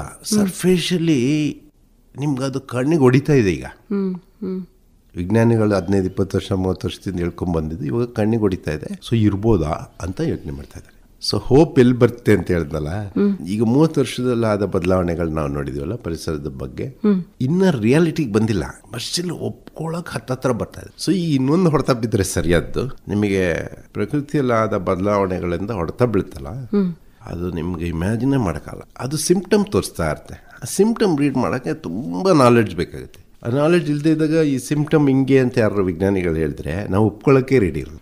ಅದ್ಯಾವುದೋ ಒಂದು ಅಕ್ಕಿ ಹೋಯ್ತಂತೆ, ಅದ್ಯಾವುದೋ ಏಡಿ ಹೋಯ್ತಂತೆ ಅಂತ. ಸೊ ಹೂ ಕೇರ್ಸ್ ಅಂತ ನಾವು ಮಕ್ಳಿಗೆ ಏನು ಹೇಳ್ತಾರೆ ಅಂದರೆ, ಇದು ಹತ್ತತ್ರ ಬರ್ತಾ ಇದೆ, ಆಲ್ಮೋಸ್ಟ್ ಈಗ ಒಪ್ಕೋತಾ ಇದ್ವಿ. ಈ ಕ್ಲೈಮೇಟ್ ಚೇಂಜ್ ಎಲ್ಲ ಹೆಂಗೆ ಅಂದರೆ, ಈಗ ಒಂದು ದೊಡ್ಡ ಕಲ್ಲು ಒಂದು ಕ್ಲಿಫ್ ತುದಿಲಿ ನಿಂತಿರುತ್ತೆ ಅನ್ಕೊಳ್ಳಿ, ಒಂದು 250 ಜನ ಕಣ್ ತಳ್ತಾ ಇರ್ತಾರೆ ದಡೀರು, ಅದೊಂಚೂರು ಅಲ್ಲಾಡ್ತಾರಲ್ಲ, ಅದು ಯಾವತ್ತೂ ಬೆಳೆಯೋದೇ ಇಲ್ಲ ಅಂತ. ನಿಮ್ಮ ಮಗಳು ಓಡೋಗಿ ಅಲ್ಲಿ ಹಿಂಗೆ ವಾಲ್ಕೊಂಡು ನಿಂತ್ಕೋತಾಳೆ ಅನ್ಕೊಳ್ಳಿ, ತಪ್ಪಂತ ಬಿದ್ದೋಗೋದು. ಅಷ್ಟು ಫ್ರೆಜೈಲ್ ಆಗಿರುತ್ತೆ. ಇಟ್ ಈಸ್ ನಾವ್ at the edge, so many things can go wrong. ಬೀಳೋ ತನಕ ನಾವು ಒಪ್ಕೊಳಕ್ ರೆಡಿ ಇಲ್ಲ. ಯಾಕಂದ್ರೆ 250 ಜನ ತಳ್ತಾ ಇದ್ದಾರೆ, ಅದು ಬೀಳ್ತಲ್ಲ. ಒಂದು ಮಗು ವಾಲ್ಕೊಂಡಾಗ ಬಿದ್ದೋದಾಗ ಯು ಕೆನಾಟ್ ಸ್ಟಾಪ್ ಇಟ್. ಟಾಪ್ ಅಂದ ಬಿದ್ದೋಯ್ತದ ಕಲ್ಲು. ಅಯ್ಯೋ ನಿಜ ಈ ಕಲ್ಲು ಬೀಳೋ ಸ್ಟೇಜಲ್ಲಿ ಇತ್ತು ಅಂತ ಅವಾಗ ಗೊತ್ತಾಗುತ್ತೆ. ಬಟ್ ನೀವು ಕ್ಯಾಲ್ಕುಲೇಟ್ ಮಾಡಿದ್ರೆ ವೈಜ್ಞಾನಿಕವಾಗಿ ನಿಮ್ಗೆ ಮೊದಲೇ ಗೊತ್ತಿರುತ್ತೆ ಕಲ್ಲು ಇನ್ನೇನು ಬೀಳುತ್ತೆ ಅಂತ. ಇನ್ನು ಲಿಟಲ್ ಮೋರ್ ಪ್ರೆಷರ್ ಅದು ಬೀಳುತ್ತೆ ಅಂತ. ಅದು ಕ್ಲೈಮ್ಯಾಟಿಕ್ ಚೇಂಜ್ ಬಗ್ಗೆ ವಿಜ್ಞಾನಿಗಳು ಹೇಳ್ತಾ ಇರೋದು. ಯಾಕೆ ಬೇರೆಯವ್ರಿಗೆ ಅರ್ಥ ಆಗ್ತಲ್ಲ, ವಿಜ್ಞಾನಿಗಳು ಬಡ್ಕೋತಾ ಇದ್ದಾರೆ, ಈಗ ವರ್ಲ್ಡ್ ಲೀಡರ್ಸ್ ಕೇಳ್ತಾ ಇದ್ದಾರೆ. ಸೊ ಸ್ಟೂಡೆಂಟ್ಸ್ಗೆ ನಾವು ಇದನ್ನ ಮೆಲ್ಲಿಗೆ ಹೇಳ್ತಾ ಇದೀವಿ. ನಿಧಾನಕ್ಕೆ ಒಪ್ಕೋತಾ ಬರ್ತಾ ಇದೆ ಸಮಾಜ. ನೀವೇನು ಮಾಡಬೇಡಿ, ನೀವು ಒಂದೇ ಒಂದು ಸರಳ ಸತ್ಯ ತಿಳ್ಕೊಳ್ಳಿ. ಈ ಪ್ರಪಂಚದಲ್ಲಿ 80 ಲಕ್ಷ ಸ್ಪೀಸೀಸ್ ಇದಾವೆ. ಅಂದ್ರೆ ಮನುಷ್ಯ ತಿಳ್ಕೊಂಡಿರೋದು 80 ಲಕ್ಷ ಸ್ಪೀಸೀಸ್ ಇವೆ. ಅದ್ರಲ್ಲಿ ಮನುಷ್ಯ ಒಂದೇ ಒಂದು ಸ್ಪೀಸಿ. ಹಂಗಂದ್ರೆ 79,99,999 ಜೀವಿಗಳು ತಪ್ಪು ಮಾಡ್ತಾ ಇದ್ದಾವೆ, ನಾವೊಬ್ಬರೇ ಸರಿಗಿರೋದ ಅಂತ ನಾವು ಎಲ್ಲಾರನ್ನೂ ಬ್ಲೇಮ್ ಮಾಡ್ಕೊಂಡು ಓಡಾಡ್ತೀವಲ್ಲ. ನಮಗೆ ಈ ಇನ್ಸೆಕ್ಟ್ ಬೇಡ, ಪ್ರಾಣಿ ಬೇಡ, ಈ ಗಿಡ ಬೇಡ, ನಮ್ಗೆ ಬೇಕಾಗಿರೋದೇ ನಾವು ಬೆಳಿಬೇಕು, ಅವೆಲ್ಲ ತಪ್ಪು, ನಾವೊಬ್ಬ ಸರಿನಾ ಅಂತ. ಇನ್ನೊಂದು, ಈ ಭೂಮಿ ಮೇಲೆ ಬೇರೆ ಪ್ರಾಣಿಗಳು, ಪಕ್ಷಿಗಳು, ಕೀಟಗಳು, ಅಮೀಬಾ, ಬ್ಯಾಕ್ಟೀರಿಯಾಗಳು ಹೆಂಗೆ ಉಗಮಗೊಂಡು ವಿಕಾಸ ಹೊಂದಿದಾವೆ, ಅದೇ ಥರ ಮನುಷ್ಯನೂ ಒಂದು ಪೀಸಿ ಅಷ್ಟೇ ಅಂತ. Nothing special. ಟಕ್ಕಂತ ಎಲ್ಲಿಂದನೋ ತಂದು ನಮ್ಮನ್ನ ಇಟ್ಟಿಲ್ಲ ಅಂತ. ಇವಾಗ ಬದಲಾಗ್ತಾ ಇದೆಯಲ್ಲ, ಮನೋಭಾವ ಬದಲಾಗ್ತಿದೆಯಲ್ಲ ವರ್ಲ್ಡ್ ಲೀಡರ್ಸ್ ಅಲ್ಲಿ, that is one small hope. ಮತ್ತೆ ಮಕ್ಳ ಮನ್ಸಿರ್ತಲ್ಲ, ತುಂಬಾ ಚಿಕ್ಕ ವಯಸ್ಸಲ್ಲಿ ಅವರು, ನಾವು ಇದೇ ಭೂಮಿಯ ಒಂದು ಭಾಗ, ಇದೊಂದೇ ಭೂಮಿ ನಮ್ಗಿರೋದು, ಇಡೀ ಭೂಮಿನೇ ನಮ್ಮನೆ ಅಂತ ತಿಳ್ಕೊಂಡ್ರೆ, ಆಮೇಲೆ ಅವ್ರು ಹೆಂಗಾರ ನೋಡ್ಕೊಳ್ಳಿ ಅದನ್ನ. ನಿಮ್ಮನೆ ನೀವು ಹೆಂಗಾರ ಇಟ್ಕೊಳ್ಳಿ, ಕಿತ್ತು ಹೊಡೆದಾಗ ಗಲೀಜೆ ಮಾಡಿ ಏನ್ ಬೇಕಾದ್ರೆ ಮಾಡಿ, ಬಟ್ ನಿಮ್ಮನೆ ಅಂತ ತಿಳ್ಕೊಳ್ಳಿ ಅಷ್ಟೇ ಅಂತ. ಒಂದು ಸರಳ ಸತ್ಯ. ಅಷ್ಟು ಮಕ್ಕಳ ಮನಸ್ಸಿಗೆ ಹೋದ್ರೆ ತಟ್ಟಬೋದಾ ಅಂತ ನಮ್ಮ ಪ್ರಯತ್ನ. ಒಂದು ಆಶಾಭಾವನೆ. ಅದೇ ಸರ್, ಇದೆಲ್ಲ ಒಟ್ಟೊಟ್ಟಿಗೆ ಬಂದಾಗ ದುರಂತಗಳು, ನಿರಾಶಾದಾಯಕ ಭಾವನೆ ಮೂಡುತ್ತೆ. ಅದ್ರಲ್ಲಿ ಒಂದು ಆಸೆಯನ್ನ ಹುಟ್ಟಿಸುವಂತದ್ದು ನಮ್ಮ ಸಂಘ ಅನ್ನುವಂತ ಒಂದು ಸಂಘವನ್ನು ಕಟ್ಟಿದ್ದೀರಾ. ನಮ್ಮ ಸಂಘ ಒಂದು ನಾನ್ ಪ್ರಾಫಿಟ್ ಸೊಸೈಟಿ ಅಂತ ಹೇಳ್ಬೋದು. ಇದು ನಾವು 2003-04 ನಾವು ಬಂಡೀಪುರ ಕಾಡಲ್ಲಿ ಮಾಡಿದ್ದು. ಮಾಡಕ್ ಕಾರಣ ಇತ್ತು, ಯಾಕಂದ್ರೆ ನಾವು ಕಾಲೇಜ್ ದಿನಗಳಿಂದ ಬಂಡೀಪುರ, ನಾಗರಹೊಳೆ ಮತ್ತೆ ಮುದುಮಲೆ ಕಾಡುಗಳಲ್ಲಿ ಓಡಾಡ್ಕೊಂಡಿತ್ತು. ಅಲ್ಲಿ ಏನ್ ಚಟುವಟಿಕೆ ನಡೀತಾ ಇದೆ, ಏನಾಗ್ತಾ ಇದೆ, ಸ್ವಲ್ಪ ಒಂದು ಅಂದಾಜಿರ್ತಾ ಇತ್ತಲ್ಲ. ನಾವು 93-94 ವೈಲ್ಡ್ ಡಾಗ್ ಬರ್ನೆ ಒಂದು ದೀರ್ಘಕಾಲ ಸ್ಟಡಿ ಮಾಡಬೇಕು ಅಂತ ತೀರ್ಮಾನ ಮಾಡಲಿದ್ದಾಗ ನಮಗೆ ಇನ್ನೂ ಅವು ಬಹಳ ವಿವರಗಳು, ಅಂದ್ರೆ ಕಾಡು ನಿಜವಾಗ್ಲೂ ಎದುರಿಸ್ತಿರೋ ಸಮಸ್ಯೆಗಳೇನು ಅನ್ನೋ ಥರ ಭಾಳ ಹತ್ತಿರದಿಂದ ಕಾಣಕ್ಕೆ ಶುರು ಆಯ್ತಲ್ಲ. ಇಷ್ಟು ದಿನ ನೋಡಿದ್ವಿ, ಓಕೆ ಇದು ಒಂದು ಸಮಸ್ಯೆಯನ್ನು ತಗೊಂಡು ನಾವು ಬಗೆಹರಿಸ್ಬೋದಾ ಅಂತ ಯೋಚನೆ ಮಾಡಿದ್ದೆ. ಅದೇ ಆ ಸೊಸೈಟಿ ಸ್ಟಾರ್ಟ್ ಮಾಡಿದ್ದಕ್ಕೆ ಕಾರಣ. ನಾವೊಂದು ಸಣ್ಣ ಸರ್ವೆ ಮಾಡ್ತೀವಿ. ಏನಂದ್ರೆ ವಿಷಯ, ಅಷ್ಟು ಅದ್ರ ಪಕ್ಕ ಜನ ಇದಾರಲ್ಲ, ಎಲ್ಲ ಸೌದೆಗೆ ಕಾಡಿಗೆ ಬರ್ತಾ ಇದ್ರು, ಬಂಡೀಪುರ ಕಾಡಿಗೆ. ನಮಗೆ ಅಂದಾಜಿಲ್ಲ ಅಲ್ಲ, ಒಂದು ಸರ್ವೆ ಮಾಡಿದಾಗ ಏನಾಯ್ತು, ಅಲ್ಲಿ ಒಂದು 230 ಹಳ್ಳಿ ಕಾಡು ಹಂಚಿದೆ. ಯಾಕಂದ್ರೆ ಬಂಡೀಪುರ ಕಾಡು ಒಂದು 200 ಕಿಲೋಮೀಟರ್ ಉದ್ದ ಇದೆ, ಅಗಲ ಕಮ್ಮಿ ಅದು. ಅದರೊಳಗೆ ಒಂದು 40,000-50,000 ಫ್ಯಾಮಿಲಿ. ಇಷ್ಟು ಜನ ಅವರು ಕಾಲಾಂತರದಿಂದ ಸೌದೆಗೆ ಅದ್ರ ಮೇಲೆ ಅವರು ಡಿಪೆಂಡ್ ಆಗಿದ್ದು. ಸರ್ವೆನಲ್ಲಿ ನಮಗೆ ಏನಾಯ್ತು, ಒಂದು ದಿನಕ್ಕೆ ಇವರು ಎಷ್ಟು ಸೌದೆ ಕಲೆಕ್ಟ್ ಮಾಡ್ಬೋದು, ಒಟ್ಟಾರೆ ಕಾಡಿಂದ ಎಷ್ಟು ಹೋಗ್ಬೋದು ನೋಡೋದು. ನಮಗೆ ಬಹಳ ಗಾಬರಿ ಆಗೋಯ್ತು. ಒಂದು ದಿನಕ್ಕೆ ಅವತ್ತಿಗೆ ನಮ್ದು ಸಮೀಕ್ಷೆ ಪ್ರಕಾರ ಆಲ್ಮೋಸ್ಟ್ 4 ಲಕ್ಷ kg ಇಷ್ಟು ಹೋಗ್ತಾ ಇತ್ತದು. ಇದೇ ತರ ಹೋಗ್ತಾ ಇದ್ರೆ ಕಾಡು ಬಹಳ ಡಿಗ್ರೇಡ್ ಆಗ್ತಾ ಇತ್ತಲ್ಲ. ಆಮೇಲೆ ಅಲ್ಲಿದು ವೈವಿಧ್ಯತೆ ಇದೆಲ್ಲ. ಈಗ ನಾವು ಹೋಗಿ ಸೌದೆ ಕಡಿಬೇಕಂತಂದ್ರೆ ನಮಗೆ ಚೆನ್ನಾಗಿ ಬೆಂಕಿ ಬರೋಂಥದ್ದು ಇನ್ನೆಂಥದ್ದು ಕೆಲವು ಸೆಲೆಕ್ಟೆಡ್ ಇರ್ತಾವೆ ನೋಡಿ, ಆ ತರ ಆಗತ್ತಲ್ಲ. ಅದನ್ನು ಇಡೀ ಒಂದು ಸಂಯೋಜನೆ ಹಾಳು ಮಾಡುತ್ತೆ. ಒಂದು ಕಾಡಂದ್ರೆ ಎಲ್ಲಾ ರೀತಿ ಇರ್ಬೇಕು, ಅದನ್ನ ನೇಚರ್ ಅಕಾಮಡೇಟ್ ಮಾಡಿರುತ್ತೆ, ಗಿಡ ಬಳ್ಳಿ ಎಲ್ಲ ಅದನ್ನೆಲ್ಲ. ಇದನ್ನ ಮತ್ತೆ ನಾವು ಕ್ರಿಯೇಟ್ ಮಾಡೋಕ್ಕಾಗಲ್ಲ, ನೋಡ್ಬೋದು ಬಿಟ್ರೆ ಅವನು ಇದೆಲ್ಲ ಮಾಡೋಕ್ಕಾಗಲ್ಲ. ನಮಗೆ ಅನಿಸ್ತು ಆಯ್ತು ಒಂದು ಕೆಲಸ ಮಾಡೋಣ, ಏನಾರು ಆಲ್ಟರ್ನೇಟಿವ್ ಯೋಚನೆ ಮಾಡ್ಬೇಕಂತ. ಅಲ್ಲಿ ನಾ ಹೇಳ್ತಿರೋದು ಈಗ 2004ನೇ ಇಸ್ವಿನಲ್ಲಿ, ಅವಾಗ ಇವಾಗಿನ ರೀತಿ ಈ LPG ಅಡಿಗೆ ಅನ್ನೋದಿದೆಯಲ್ಲ, ಈ ತರ ಫೆಸಿಲಿಟೀಸ್ ಇದ್ದಿಲ್ಲ. ಅವಾಗ ನಾವು ಅಲ್ಲಿ 2 ಏಜೆನ್ಸಿಗಳು ಹಾಕ್ಬಿಟ್ಟು ಮನೆಗಳಿಗೆ ಒಂದು ಸ್ಟವ್ನ ಫ್ರೀ ಕೊಟ್ಟು ಎಂಕರೇಜ್ ಮಾಡಿ ಅವರಿಗೆ. ಸೊ ಹಾಗೆ ಸ್ಲೋ ಆಗಿ ಬಂದ್ವಿ. ನಮ್ಮ ಸ್ನೇಹಿತರೆಲ್ಲ ಸುಮಾರು ಜನ ಬೈದ್ರು, ನಿಮಗೆ ಅದ್ಭುತವಾದ ಒಂದು ಕೆರಿಯರ್ ಓಪನ್ ಆಗ್ತಾ ಇದೆ, ಇದು ಯಾವತ್ತಿದ್ರು ಇದು ಫೇಲ್ ಆಗ ಇವು ಮಾಡ್ಕೊಂಡು ನೀವು ದುಡ್ಡು ಟೈಮೆಲ್ಲ ಹಾಳು ಮಾಡ್ತೀರಾ ಅಂತ. ಅರೆ ಅಟೆಂಪ್ಟ್ ಮಾಡೋಣ ಏನಂತ, ನಾವು ಪ್ರಾಮಾಣಿಕವಾಗಿ ಮಾಡೋದು ಅಷ್ಟೇ ತಾನೆ, ಅಥವಾ ಫೇಲ್ ಆದರೆ ಬೇರೆ ಥರ ಒಂದು ಅನುಭವ ಅಷ್ಟೇ. ಬಟ್ ಅದ್ಭುತವಾದ ರಿಸಲ್ಟ್ ಕೊಡ್ತದೆ. ಯಾಕಂದರೆ ಇವತ್ತಿಗೆ ಆಲ್ಮೋಸ್ಟ್ ಬಂಡೀಪುರದಲ್ಲಿ ನಿಮಗೆ ಒಂದು 95% ಹೆಚ್ಚು ಅಲ್ಲಿಂದ ಸೌದೆನೇ ಹೋಗಲ್ಲ ಆಚೆಗೆ. ಈಗ ಅಲ್ಲಿಂದ ಅಲ್ಲಿವರೆಗೂ ಎಲ್ಲ LPG ಕನೆಕ್ಟ್ ಆಗಿಬಿಟ್ಟಿದೆ. ಅಂದರೆ ಆಲ್ಮೋಸ್ಟ್ 20 ಇಯರ್ಸಿಂದ ಇದೆ ಎಫರ್ಟ್ ಇದು. ನಮಗೆ ನಿಜವಾಗ್ಲೂ ಭಾಳ ಖುಷಿ ಕೊಡ್ತು. ಯಾಕಂದರೆ ಇದು ಎಷ್ಟು ದೊಡ್ಡ ಸಮಸ್ಯೆ ಇದೆ ಅಂದರೆ ಇಂಡಿಯಾನಲ್ಲಿ. ಬಹುಶಃ ನೀವು ತಗೊಂಡ್ರೆ ಏಷ್ಯಾದಲ್ಲೇ ಈ ಥರ ಒಂದು ಮಾಡೆಲ್ ಪ್ರಾಜೆಕ್ಟ್ ಮತ್ತು ಸಕ್ಸಸ್ಫುಲ್ ಅದು ಆಗಿರೋದು ಇದು ಒಂದೇ ಇರ್ಬೋದು. ನಾವೇನು ಮಾಡಿದ್ದೀವಿ ಇವತ್ತು ನಮಗೆ ಭಾಳ ಇಷ್ಟ ಅಲ್ಲ, ಅದಕ್ಕೆ ಅದನ್ನು ನಾವು ಸೋಷಿಯಲ್ ಮೀಡಿಯಲ್ಲಿ ಶೋಕೇಸ್ ಮಾಡಿಲ್ಲ. ಅಂದರೆ ವೆಬ್ಸೈಟ್ ಮಾಡಿ ಇಲ್ಲಿ ಮಾಡಿ ನಾವು ಮಾಡಿದ್ದೀವಿ ನೋಡಿ ಅಂತ. ಯಾಕೆಂದ್ರೆ ನಮಗೆ ಭಾಳ ಖುಷಿ ಕೊಟ್ಟಿರೋದನ್ನು ನಾವು ಮುಚ್ಚಿಟ್ಕೋಬೇಕಾಗತ್ತೆ. ಎಲ್ಲರ ಹತ್ರ ನಾವು ಅದನ್ನು ಅಂದ್ರೆ ನಡೆದು ಅದನ್ನು ಪ್ರಚಾರ ಸಾಮಗ್ರಿ ಅಥವಾ ಹಂಗೆ ನೋಡಬಾರ್ದಲ್ಲ. ನಮಗೆ ನಿಜವಾಗ್ಲೂ ಖುಷಿ ಕೊಟ್ಟಿದೆ ಅದು.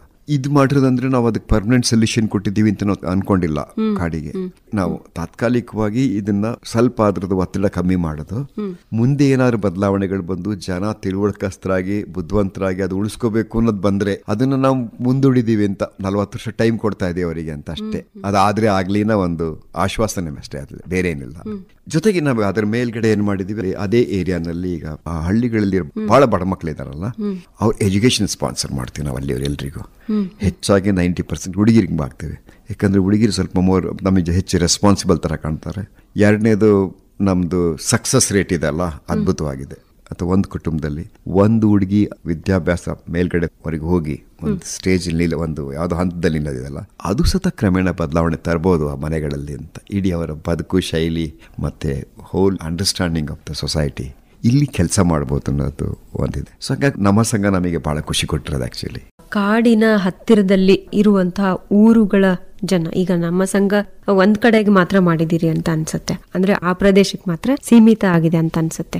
ಬೇರೆ ಬೇರೆ ಕಡೆ ಈಗ ನಮ್ಮ ಹತ್ತಿರದಲ್ಲಿರುವ ಪಶ್ಚಿಮ ಘಟ್ಟ ಇರಬಹುದು ಅಥವಾ ಬೇರೆ ಬೇರೆ ಪಕ್ಕಕ್ಕೆ ಇರುವಂತಹ ಊರಿನ ಜನ ಯಾವ ರೀತಿ ಒಂದು ಸಣ್ಣ ಜವಾಬ್ದಾರಿಯನ್ನ ಪ್ರತಿಯೊಬ್ರು ನಿರ್ವಹಿಸಬೇಕು ಅಂತ ನಿಮ್ಗನ್ಸುತ್ತೆ?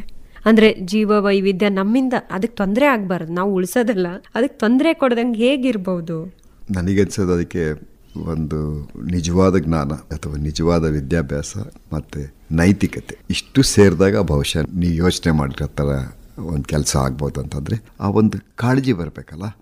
ಸುಮ್ಮನೆ ಒಂದು ಕಾಳಜಿಗೆ ಅಂತಲ್ಲ, ನಿಜವಾಗ್ಲು ನೀವು ಹೃದಯಕ್ಕೆ ತಟ್ಟಿ ನಾನು ಮಾಡಬೇಕಾಗಿದೆ ಅನ್ನೋ ಥರ, ಅದು ಉಳಿಸ್ಬೇಕನ್ನೋ ಥರ ಅದು ಬರಬೇಕಾದ್ರೆ ನಾನು ಹೇಳಿದಷ್ಟು ಇಷ್ಟು ಇದ್ದಾಗ ಮಾತ್ರ ವರ್ಕ್ ಆಗುತ್ತೆ. ಬಹುಶಃ ಅದ್ರ ಕೊರತೆ ಜಾಸ್ತಿ ಇದೆ ಅಂತ ಅನ್ಸುತ್ತೆ ನನಗೆ. ನಮ್ಮ ನೀವು ಹೇಳಿದ್ದ ಕ್ಷೇತ್ರಗಳಲ್ಲಿ ಅಥವಾ ಆ ಏರಿಯಾಗಳಲ್ಲಿ ನಮ್ಮ ಸಮಾಜದಲ್ಲಿ ಆ ಕೊರತೆ ನನಗೆ ಕಾಣ್ತಾರೆ ಇದೆ ಆ್ಯಕ್ಚುಲಾಗಿ. ಅಂದರೆ ನಾನು ಹೇಳ್ತಿದ್ದು ಭರವಸೆನೇ ಇಲ್ಲ ಅಂತಲ್ಲ, ಅಲ್ಲಲ್ಲಿ ಒಬ್ಬೊಬ್ರು ಇರ್ತಾರೆ, ಬಟ್ ಶೇಕಡಾವಾರು ಭಾಳ ಕಮ್ಮಿ ಆಗುತ್ತೆ. ಅಂದರೆ ಕೆಲಸ ಮಾಡೋ ದೃಷ್ಟಿನಲ್ಲಿ, ಒಂದು ಫಲಿತಾಂಶ ಕೊಡೋ ದೃಷ್ಟಿನಲ್ಲಿ ಶಕ್ತಿ ಇಲ್ವಾ ಅಂತ. ಇನ್ನೊಂದು ಕಡೆ ನಮ್ಮಲ್ಲಿ ಏನಾಗಿದೆ, ಬಹುಶಃ ನಮ್ಮಲ್ಲಿ ವಿಜ್ಞಾನ ಇನ್ನೂ ಸಮಾಜಕ್ಕೆ ದೂರ ಇರ್ಬೋದು ಅಂತ, ಭಾಳ ದೂರ ಇದೆ ಅಂತ. ರಿಸೀವ್ ಮಾಡೋಕ್ಕಾಗ್ತಾ ಇಲ್ಲ, ಮಾಡ್ಕೊಳಕ್ಕಾಗ್ತಾ ಇಲ್ಲ ನಮ್ಮಲ್ಲಿ. ಏನಂದ್ರೆ ನಾವೇ ನಮ್ಮ ವಿಜ್ಞಾನಿಗಳೇ ಕೊಟ್ಟಿದ್ದನ್ನ ಸಲಹೆಗಳನ್ನ ತಗೊಳ್ಳೋ ಇದರಲ್ಲೂ ಇಲ್ಲ. ಕೆಲವು ಭಾಳ ಕ್ವಾಲಿಟಿ ವರ್ಕ್ ಮಾಡಿರೋರ್ದು ಅದು ಅರ್ಥ ಮಾಡ್ಕೋತಾ ಇಲ್ಲ, ಅದು ಇಂಪ್ಲಿಮೆಂಟ್ ಆಗ್ತಾ ಇಲ್ಲ. ಇವು ನಮಗೆ ತುಂಬ ದೊಡ್ಡ ಚಾಲೆಂಜಸ್ ಅಂತ ನಾನು ಹೇಳಿದೆ ಓವರ್ ಆಲ್. ಯಾಕಂದ್ರೆ ನೀವು ಏನ್ ಬೇಕಾದ್ರೆ ನಾನು ಹೇಳಿದ್ದು, ಈಗ ನೀವು ಯಾವುದೋ ಒಂದು ಅರಮನೆನ ಕೆಡಗ್ಬಿಟ್ಟು ನೀವು ಮತ್ತೆ ಕಟ್ಬೋದು, ಅದಕ್ಕಿಂತ ಬೆಟರ್ಗೆ ಕಟ್ಬಿಡ್ಬೋದು ವಿತ್ ನ್ಯೂ ಟೆಕ್ನಾಲಜಿ. ಬಟ್ ನೀವು ಯಾವುದೇ ಒಂದು ಇಕೋಸಿಸ್ಟಮ್, ಒಂದು ಜೀವ ಪರಿಸರ ಇದೆ ಅಲ್ಲ, ಅದನ್ನ ಯಾರು ಮನುಷ್ಯ ಮಾಡಕ್ ಆಗದೇ ಇರೋಂಥದ್ದು. ಯಾಕಂದ್ರೆ ಅದಕ್ಕೆ ಸಾವಿರಾರು ಉದಾಹರಣೆ ಇದೆ ನಿಮಗೆ. ಅಮೆರಿಕಲ್ಲಿ ನಿಮಗೆ ಸಾಲೋಮನ್ ಮೀನುಗಳಿದಾವಲ್ಲ ಅವುಗಳದ್ದು ಬದುಕು ನಿಮಗೆ ಗೊತ್ತಿರುತ್ತೆ. ಯಾಕಂದರೆ ಮೊಟ್ಟೆ ಇಡಕ್ಕೆ ಒಂದು ಕಡೆಯಿಂದ ನೆತ್ತಿಲಿ ದುಮ್ಕ ಒಂದು ಜರಿಗೆ ಹೋಗಿ ಮತ್ತೆ ಟ್ರಾವೆಲ್ ಮಾಡಿ ಸಮುದ್ರಕ್ಕೆ ಬಂದು ಈ ಥರ ಅಲ್ಲೂ ಸತ ಅಭಿವೃದ್ಧಿ ಅಂತಾನೆ ದೊಡ್ಡ ದೊಡ್ಡ ಡ್ಯಾಮ್ಗಳು ಕಟ್ಟಿ ಅವು ವಾಪಸ್ ಹೋಗೋಕ್ಕಾಗಲಿಲ್ಲ ತುಂಬ ಮೇಲಕ್ಕೆ. ಇದನ್ನು ವಿಜ್ಞಾನಿಗಳು ಪತ್ತೆ ಮಾಡಿದ್ದಾರೆ ಹಿಂಗಾಗ್ತಿದೆ ಅಂತ. ಸೊ ಗೌರ್ಮೆಂಟ್ ರಿಯಾಕ್ಟ್ ಮಾಡಿದೆ 20 ವರ್ಷದಿಂದ. ಸಿಕ್ಕಾಪಟ್ಟೆ ಡ್ಯಾಮ್ಗಳು ಹೊಡೆದಾಕ್ಬಿಟ್ರು ಬೇಡ ಅಂತ, ಈ ಥರ ಆಗ್ತಿದೆ ಅಂತ. ಕೋಟ್ಯಾಂತರ ರೂಪಾಯಿ ಅಂದರೆ ಲಕ್ಷ ಕೋಟಿ ಅವೆಲ್ಲ. ಬಟ್ ಈಗ ವಾಪಸ್ ನೋಡ್ತಾರೆ ಆ ಮೀನುಗಳು ಕೆಲವು ಹೋಗೋಕ್ಕೆ ಆಗ್ತಾ ಇಲ್ಲ ಮೇಲ್ಗಡೆ. ಯಾಕಂದರೆ ಅವುಗಳಿಗೆ ಒಂದು ನೆನಪು ಶಕ್ತಿ ಇರುತ್ತಲ್ಲ, ಅಂದರೆ ಜೆನೆಟಿಕ್ ಆಗಿ ಆ ಮೆಮೊರಿ ಲಾಸ್ ಆಗಿದೆ. ನಾನು ಏನಕ್ಕೆ ಕೇಳಿದೆ ಅಂತಂದರೆ ಇಷ್ಟೆಲ್ಲ ಮಾಡಿ ಅದು ರಿಪೇರಿ ಮಾಡೋಕ್ಕೆ ವಾಪಸ್ ಹೋಗೋಕ್ಕೆ, ಒಂದು ಮೀನು ಮೇಲೆ ಹೋಗೋಕ್ಕೆ ನಾವು ವಾಪಸ್ಸು ಮಾಡೋಕ್ಕಾಗ್ತಿಲ್ಲ ಅಲ್ಲ, ಎಲ್ಲ ಕೆಡೋದ್ರೂ. ಸೊ ಅದಕ್ಕೆ ಅಭಿವೃದ್ಧಿ ಅನ್ನೋದಕ್ಕೆ ಸರಿಯಾದ ಅರ್ಥ ಬೇಕಾಗತ್ತೆ. ಯಾವ್ದು ಅಭಿವೃದ್ಧಿ ಅಂತ? ಒಂದು ಸಣ್ಣ ಜೀವಿ ಪರ್ಮನೆಂಟ್ ಆಗಿ ನಾಶ ಆಗುವಂಥದ್ದು, ಅದನ್ನ ನೋಡಿ ಪರಿಸರದಲ್ಲಾಗುವ ಬದಲಾವಣೆಗಳನ್ನು ನಾವು ರೀಕ್ರಿಯೇಟ್ ಮಾಡಕ್ ಆಗದೇ ಇಲ್ಲ ಅಂತ ಅನ್ಸುತ್ತೆ ಮನುಷ್ಯನಿಗೆ. ಇಂಪಾಸಿಬಲ್ ಅದು ಏನು ಮಾಡೋಕ್ಕಾಗಲ್ಲ. ಏನಾಗುತ್ತೆ, ಜೇಡ್ರ ಬಲೆ ಥರ ನೀವು ಯಾವುದೋ ಒಂದೇ ಒಂದು ಥ್ರೆಡ್ ಕಟ್ ಮಾಡಿಬಿಡಿ, ಅದು ರಿಪೇರಿ ಮಾಡೋಕ್ಕೆ ಹೋದ್ರೆ ಇನ್ನು 3 ಥ್ರೆಡ್ ಕಟ್ ಆಗುತ್ತೆ. ಸೊ ಅದು ವೆರಿ ಸೆನ್ಸಿಟಿವ್. ಅವನ್ನ ಹಾಗೆ ಇಟ್ಕೋಬೇಕು. ಬಹುಶಃ ಸಮಾಜಕ್ಕೆ ಉಳಿಸ್ಕೊಳ್ಳೋ ಅರ್ಹತೆ ಬಂದಾಗ ಅವುಗಳ ಭವಿಷ್ಯ ಬೆಟರ್ ಆಗ್ಬೋದಾ ಅಂತ ಅನ್ಸುತ್ತೆ ನನಗೆ. ತೆರೆಯಲ್ಲಿ ಕಳೆದ 14 ದಿನಗಳು ನೀವು ಬಂಡೀಪುರದ ಕಾಡಿನಲ್ಲಿ ಕೆಲಸ ಮಾಡುವಾಗ ಅನ್ಸುತ್ತೆ, ವೀರಪ್ಪನ್ 1997 ಅನ್ಸುತ್ತೆ, ಅವಾಗ ತಮ್ಮನ್ನ ಕಿಡ್ನಾಪ್ ಮಾಡ್ತಾರೆ. ಆ ಸಂದರ್ಭಗಳನ್ನು ಹಂಚ್ಕೋಬಹುದಾ? ನಮಗೆ ಈ ಪ್ರಶ್ನೆ ಸುಮಾರು ಚೆನ್ನಾಗಿ ಹೇಳ್ತಾರೆ. ನಾವೇ ಅದನ್ನು ಯೋಚನೆ ಮಾಡ್ತೀವಿ ಆದ್ಮೇಲೆ, ಮತ್ತೆ ನಾವು ಅದಕ್ಕೆ ಆ್ಯಕ್ಚುಲಿ ಅದನ್ನು ಮರ್ತು ಬಿಡ್ತೇವೆ. ಅಂದರೆ ಅದಕ್ಕೆ ಉತ್ತರನೂ ಹೇಳಲ್ಲ. ನಮಗೆ ಯಾಕೆ ಒಲವಿಲ್ಲ ಅಂದರೆ ಅದು ಫಸ್ಟ್ ಆಫ್ ಆಲ್ ಅದೊಂದು ಅಚೀವ್ಮೆಂಟೇ ಅಲ್ಲ, ಏನೋ ಒಂದು ನಡೆದಿದ್ದು ಒಂದು ಘಟನೆ ಅಷ್ಟೇ. ನಾವು 14 ದಿನ ನಮ್ಮ ಜೊತೆಗೆ ಇದ್ದಿದ್ದು ಅಷ್ಟೇ, ನಾವು ಅದ್ರ ಮೇಲೆ ಏನಿಲ್ಲ. ಈಗ ಒಂದು ಹಳೆ ಇದಿದ್ದೇವಲ್ಲ, ಏನು ರೆಕಾರ್ಡ್ ಲಿಸ್ಟ್ಗಳು, ಇಷ್ಟು ಜನನ ಕೊಂದಿದ್ದು ಇದು ಮಾಡಿದ್ದು, ನಾವು ಅದೇನು ಡಿನೇಟ್ ಮಾಡೋದೇ ಇಲ್ಲ. 14 ದಿನ ನಮ್ದೇನಿದೆ ಅಷ್ಟೇ. ಅವನು ನಮ್ಮ ಜೊತೆ ಚೆನ್ನಾಗಿದ್ದು ನಿಜ, ನಮ್ಮನ್ನು ಭಾಳ ಪ್ರೀತಿಯಿಂದ ನೋಡ್ಕೊಂಡಿದ್ದು ನಿಜ. ಅಷ್ಟೇ ಕಾರಣಕ್ಕೆ ನಾವು ಅವನು ಭಾಳ ಒಳ್ಳೆ ಮನುಷ್ಯ ಅಂತ ನಾವು ಸರ್ಟಿಫಿಕೇಟ್ ಕೊಡೋಕ್ಕಾಗಲ್ಲ. 14 ದಿನ ನಮ್ಮ ಜೊತೆ ಚೆನ್ನಾಗಿದ್ದ ಅಷ್ಟೇ, ಅದ್ರ ಮೇಲೆ ನಮಗೆ ಗೊತ್ತಿಲ್ಲ. ಇದಿಷ್ಟು ನಮಗೆ ಅನ್ಸಿರೋದು. ಸರಿಗ ಸಾಕ್ಷ್ಯಚಿತ್ರಗಳ ಬಗ್ಗೆ ಸ್ವಲ್ಪ ಮಾತಾಡೋದಾದ್ರೆ, ದ ವೈಲ್ಡ್ ಲೈಫ್ ಡೈರೀಸು ಮತ್ತೆ ದಿ ಪ್ಯಾಕ್, ಇವು ಬಹಳಷ್ಟು ಅಂದ್ರೆ ವಿಶ್ವದಾದ್ಯಂತ ಪ್ರಶಂಸೆಯನ್ನ ಗಳಿಸಿದವೆ. ಸಾಕಷ್ಟು ಪ್ರಶಸ್ತಿಗಳು ತಮ್ಮನ್ನ ಹುಡುಕೊಂಡು ಬಂದಿದ್ದಾವೆ. ಆದ್ರೆ ಅದ್ರ ಹಿಂದೆ ಬಹಳಷ್ಟು ಶ್ರಮ ಇದೆ. ನೋಡ್ತಾ ಇದ್ದೆ ಅದರ ಡಾಕ್ಯುಮೆಂಟ್ರಿನ. ಇಷ್ಟೊಂದು ಟೈಮ್ ಬೇಕಾ ಇದಕ್ಕೆ? ಎಷ್ಟು ದಿವಸ ಇವರು ಇದಕ್ಕೆ ಕಷ್ಟಪಟ್ಟಿರ್ಬೋದು. ಹುಡುಕೊಂಡು ಬಂದು ಒಂದು ಆಡಿನ ಮರಿನ ಹಿಡಿಬೇಕು, ಅದಕ್ಕೆ ಎಷ್ಟೊತ್ತು ತಗೊಂಡಿದೆ, ಎಷ್ಟು ಕಷ್ಟಪಡ್ತೀರಾ ಸರ್ ಅದಕ್ಕೆಲ್ಲ ನೀವು? ಇದ್ರಲ್ಲಿ ಏನಾಗುತ್ತೆ, ಒಂದೀಗ ನೀವು ಮೊದಲು ಕೇಳಿದ್ರಲ್ಲ ಇಷ್ಟು ವರ್ಷ ಅನ್ನೋದಿದೆ. ಈಗ ಡಾಕ್ಯುಮೆಂಟ್ರಿ ಫಿಲ್ಮ್ ಮೇಕಿಂಗ್ ಫಸ್ಟ್ ಅದನ್ನ ಅರ್ಥ ಮಾಡ್ಕೊಳ್ಳೋಣ. ನಮ್ಮಲ್ಲಿ ಏನಾಗಿದೆ, ಡಾಕ್ಯುಮೆಂಟ್ರಿ ಫಿಲ್ಮ್ ಅಂತಂದ್ರೆ ಈಗ ಅವನ್ನ ಡಾಕ್ಯುಮೆಂಟ್ ಮಾಡೋದಂತ. ಇಷ್ಟು ಕುರ್ಚಿ ಇತ್ತು, ಇಷ್ಟು ಮೇಜ್ ಇತ್ತು, ಇದನ್ನ ನಾವು ಡಾಕ್ಯುಮೆಂಟೇಶನ್ ಅಂತ ನಾವು ತಿಳ್ಕೊಂಡಿದ್ದೀವಿ. ಬಟ್ ನಿಜವಾದ ಇದ್ರೊಳ್ಳೆ ಅರ್ಥದಲ್ಲಿ ಡಾಕ್ಯುಮೆಂಟೇಶನ್ ಅಂದ್ರೆ ಅದಕ್ಕೊಂದು ಸೋಲ್ ಇರುತ್ತೆ ಅಂತ. ಸೊ ನೀವೊಬ್ಬ ಒಳ್ಳೆ ಡಾಕ್ಯುಮೆಂಟ್ರಿ ಫಿಲ್ಮ್ ಮೇಕರ್ ಅಂತಂದ್ರೆ ನೀವು ಸೋಲ್ ಕ್ಯಾಪ್ಚರ್ ಮಾಡೋಕ್ಕಾಗಿಲ್ಲ ಅಂದ್ರೆ ಅದು ಫಿಲಮ್ ಆಗಲ್ಲ. ನಿಮ್ದು ಫೈಲ್ ತರ ಆಗ್ಬಿಡುತ್ತೆ. ಕಬೋರ್ಡ್ಗಳಲ್ಲಿ ಕೂತಿರ್ತಾವಲ್ಲ, ಫೈಲ್ಗಳ ತರ ಆಗ್ತವೆ. ಎಷ್ಟು ಫೈಲ್ಗಳಿದಾವೆ ಅನ್ನೋ ತರ, ಜೀವ ಇರಲ್ಲ. ಸೊ ನೀವು ಒಂದು ಸೋಲ್ನ ಹೆಂಗ್ ಹುಡುಕ್ತೀರಾ? ಒಂದು ಟ್ರಿಪ್ಪಲ್ಲಿ ಹೋಗಿ ನೀವು ಕ್ಯಾಮ್ರಾ ಇಟ್ಕೊಂಡು ಹೋಗಿ ಆಗಲ್ಲ. ಆ ಕುಟುಂಬದಲ್ಲಿ ನೀವೊಬ್ರು ಆಗ್ಬಿಡ್ಬೇಕು.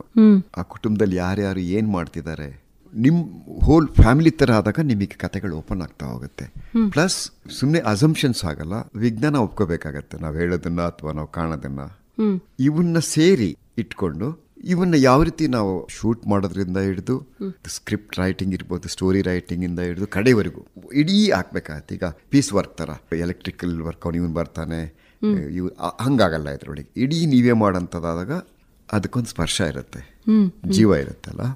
ಎಕ್ಸಾಂಪಲ್ ಅಂತಂದ್ರೆ ಈಗ ರೈಟಿಂಗ್ ಅಂತ ಅಂದ್ಕೊಂಡ್ರೆ ಎಲ್ಲಾರು ಎಲ್ಲ ಮಾಡ್ಬೋದು ಅನ್ಕೋತಾರೆ. ಈಗ ದೊಡ್ಡ ಸಾಹಿತ್ಯದಲ್ಲಿ ನೀವು ಒಂದು ಒಳ್ಳೆ ಕಾಮೆಂಟ್ರಿ ಬರ್ಸ್ಬಿಡೋದು, ಹಂಗೋದ್ರೆ ಅದು ಫೇಲ್ಯೂರ್ ಆಗ್ಬಿಡುತ್ತೆ.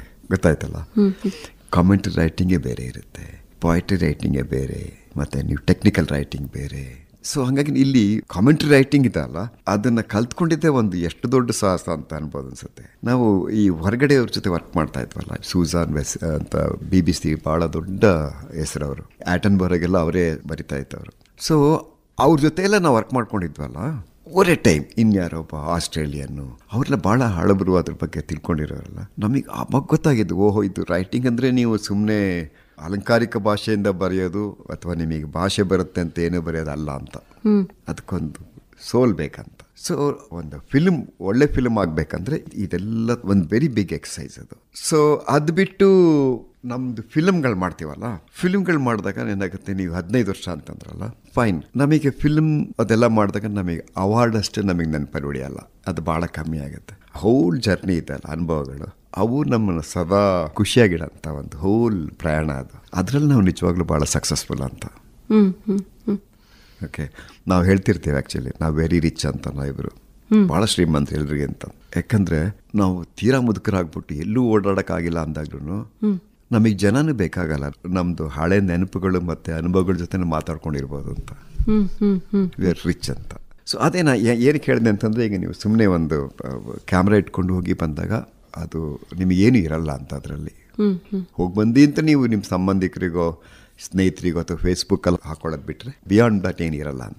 ಸರಿ, ಇಷ್ಟೊತ್ತು ನಿಮ್ಮ ಕೆಲವು ಅನುಭವಗಳನ್ನ ನಮ್ಮ ಆಕಾಶವಾಣಿಯ ಜೊತೆಗೆ ಹಂಚ್ಕೊಂಡಿದ್ದೀರಾ. ಆಕಾಶವಾಣಿ ಪರವಾಗಿ ನಿಮಗೆ ತುಂಬು ಹೃದಯದ ಧನ್ಯವಾದಗಳು ಇಬ್ಬರಿಗೂ. ನಮಸ್ಕಾರ. Thank you. ಇದುವರೆಗೆ ಹೆಸರಾಂತ ವನ್ಯಜೀವಿ ಛಾಯಾಗ್ರಾಹಕರು ಹಾಗೂ ಲೇಖಕರೂ ಆಗಿರುವ ಕೃಪಾಕರ ಸೇನಾನಿ ಅವರೊಂದಿಗೆ ಸಂದರ್ಶನವನ್ನು ಕೇಳಿದಿರಿ. ಇವರನ್ನು ಸಂದರ್ಶಿಸಿದವರು ಸುಜಾತಾ ಎಫ್ ತಳವಾರ್. ಈ ಕಾರ್ಯಕ್ರಮ ಹಾಸನ ಆಕಾಶವಾಣಿ ಕೇಂದ್ರದಿಂದ ಮೂಡಿಬಂತು.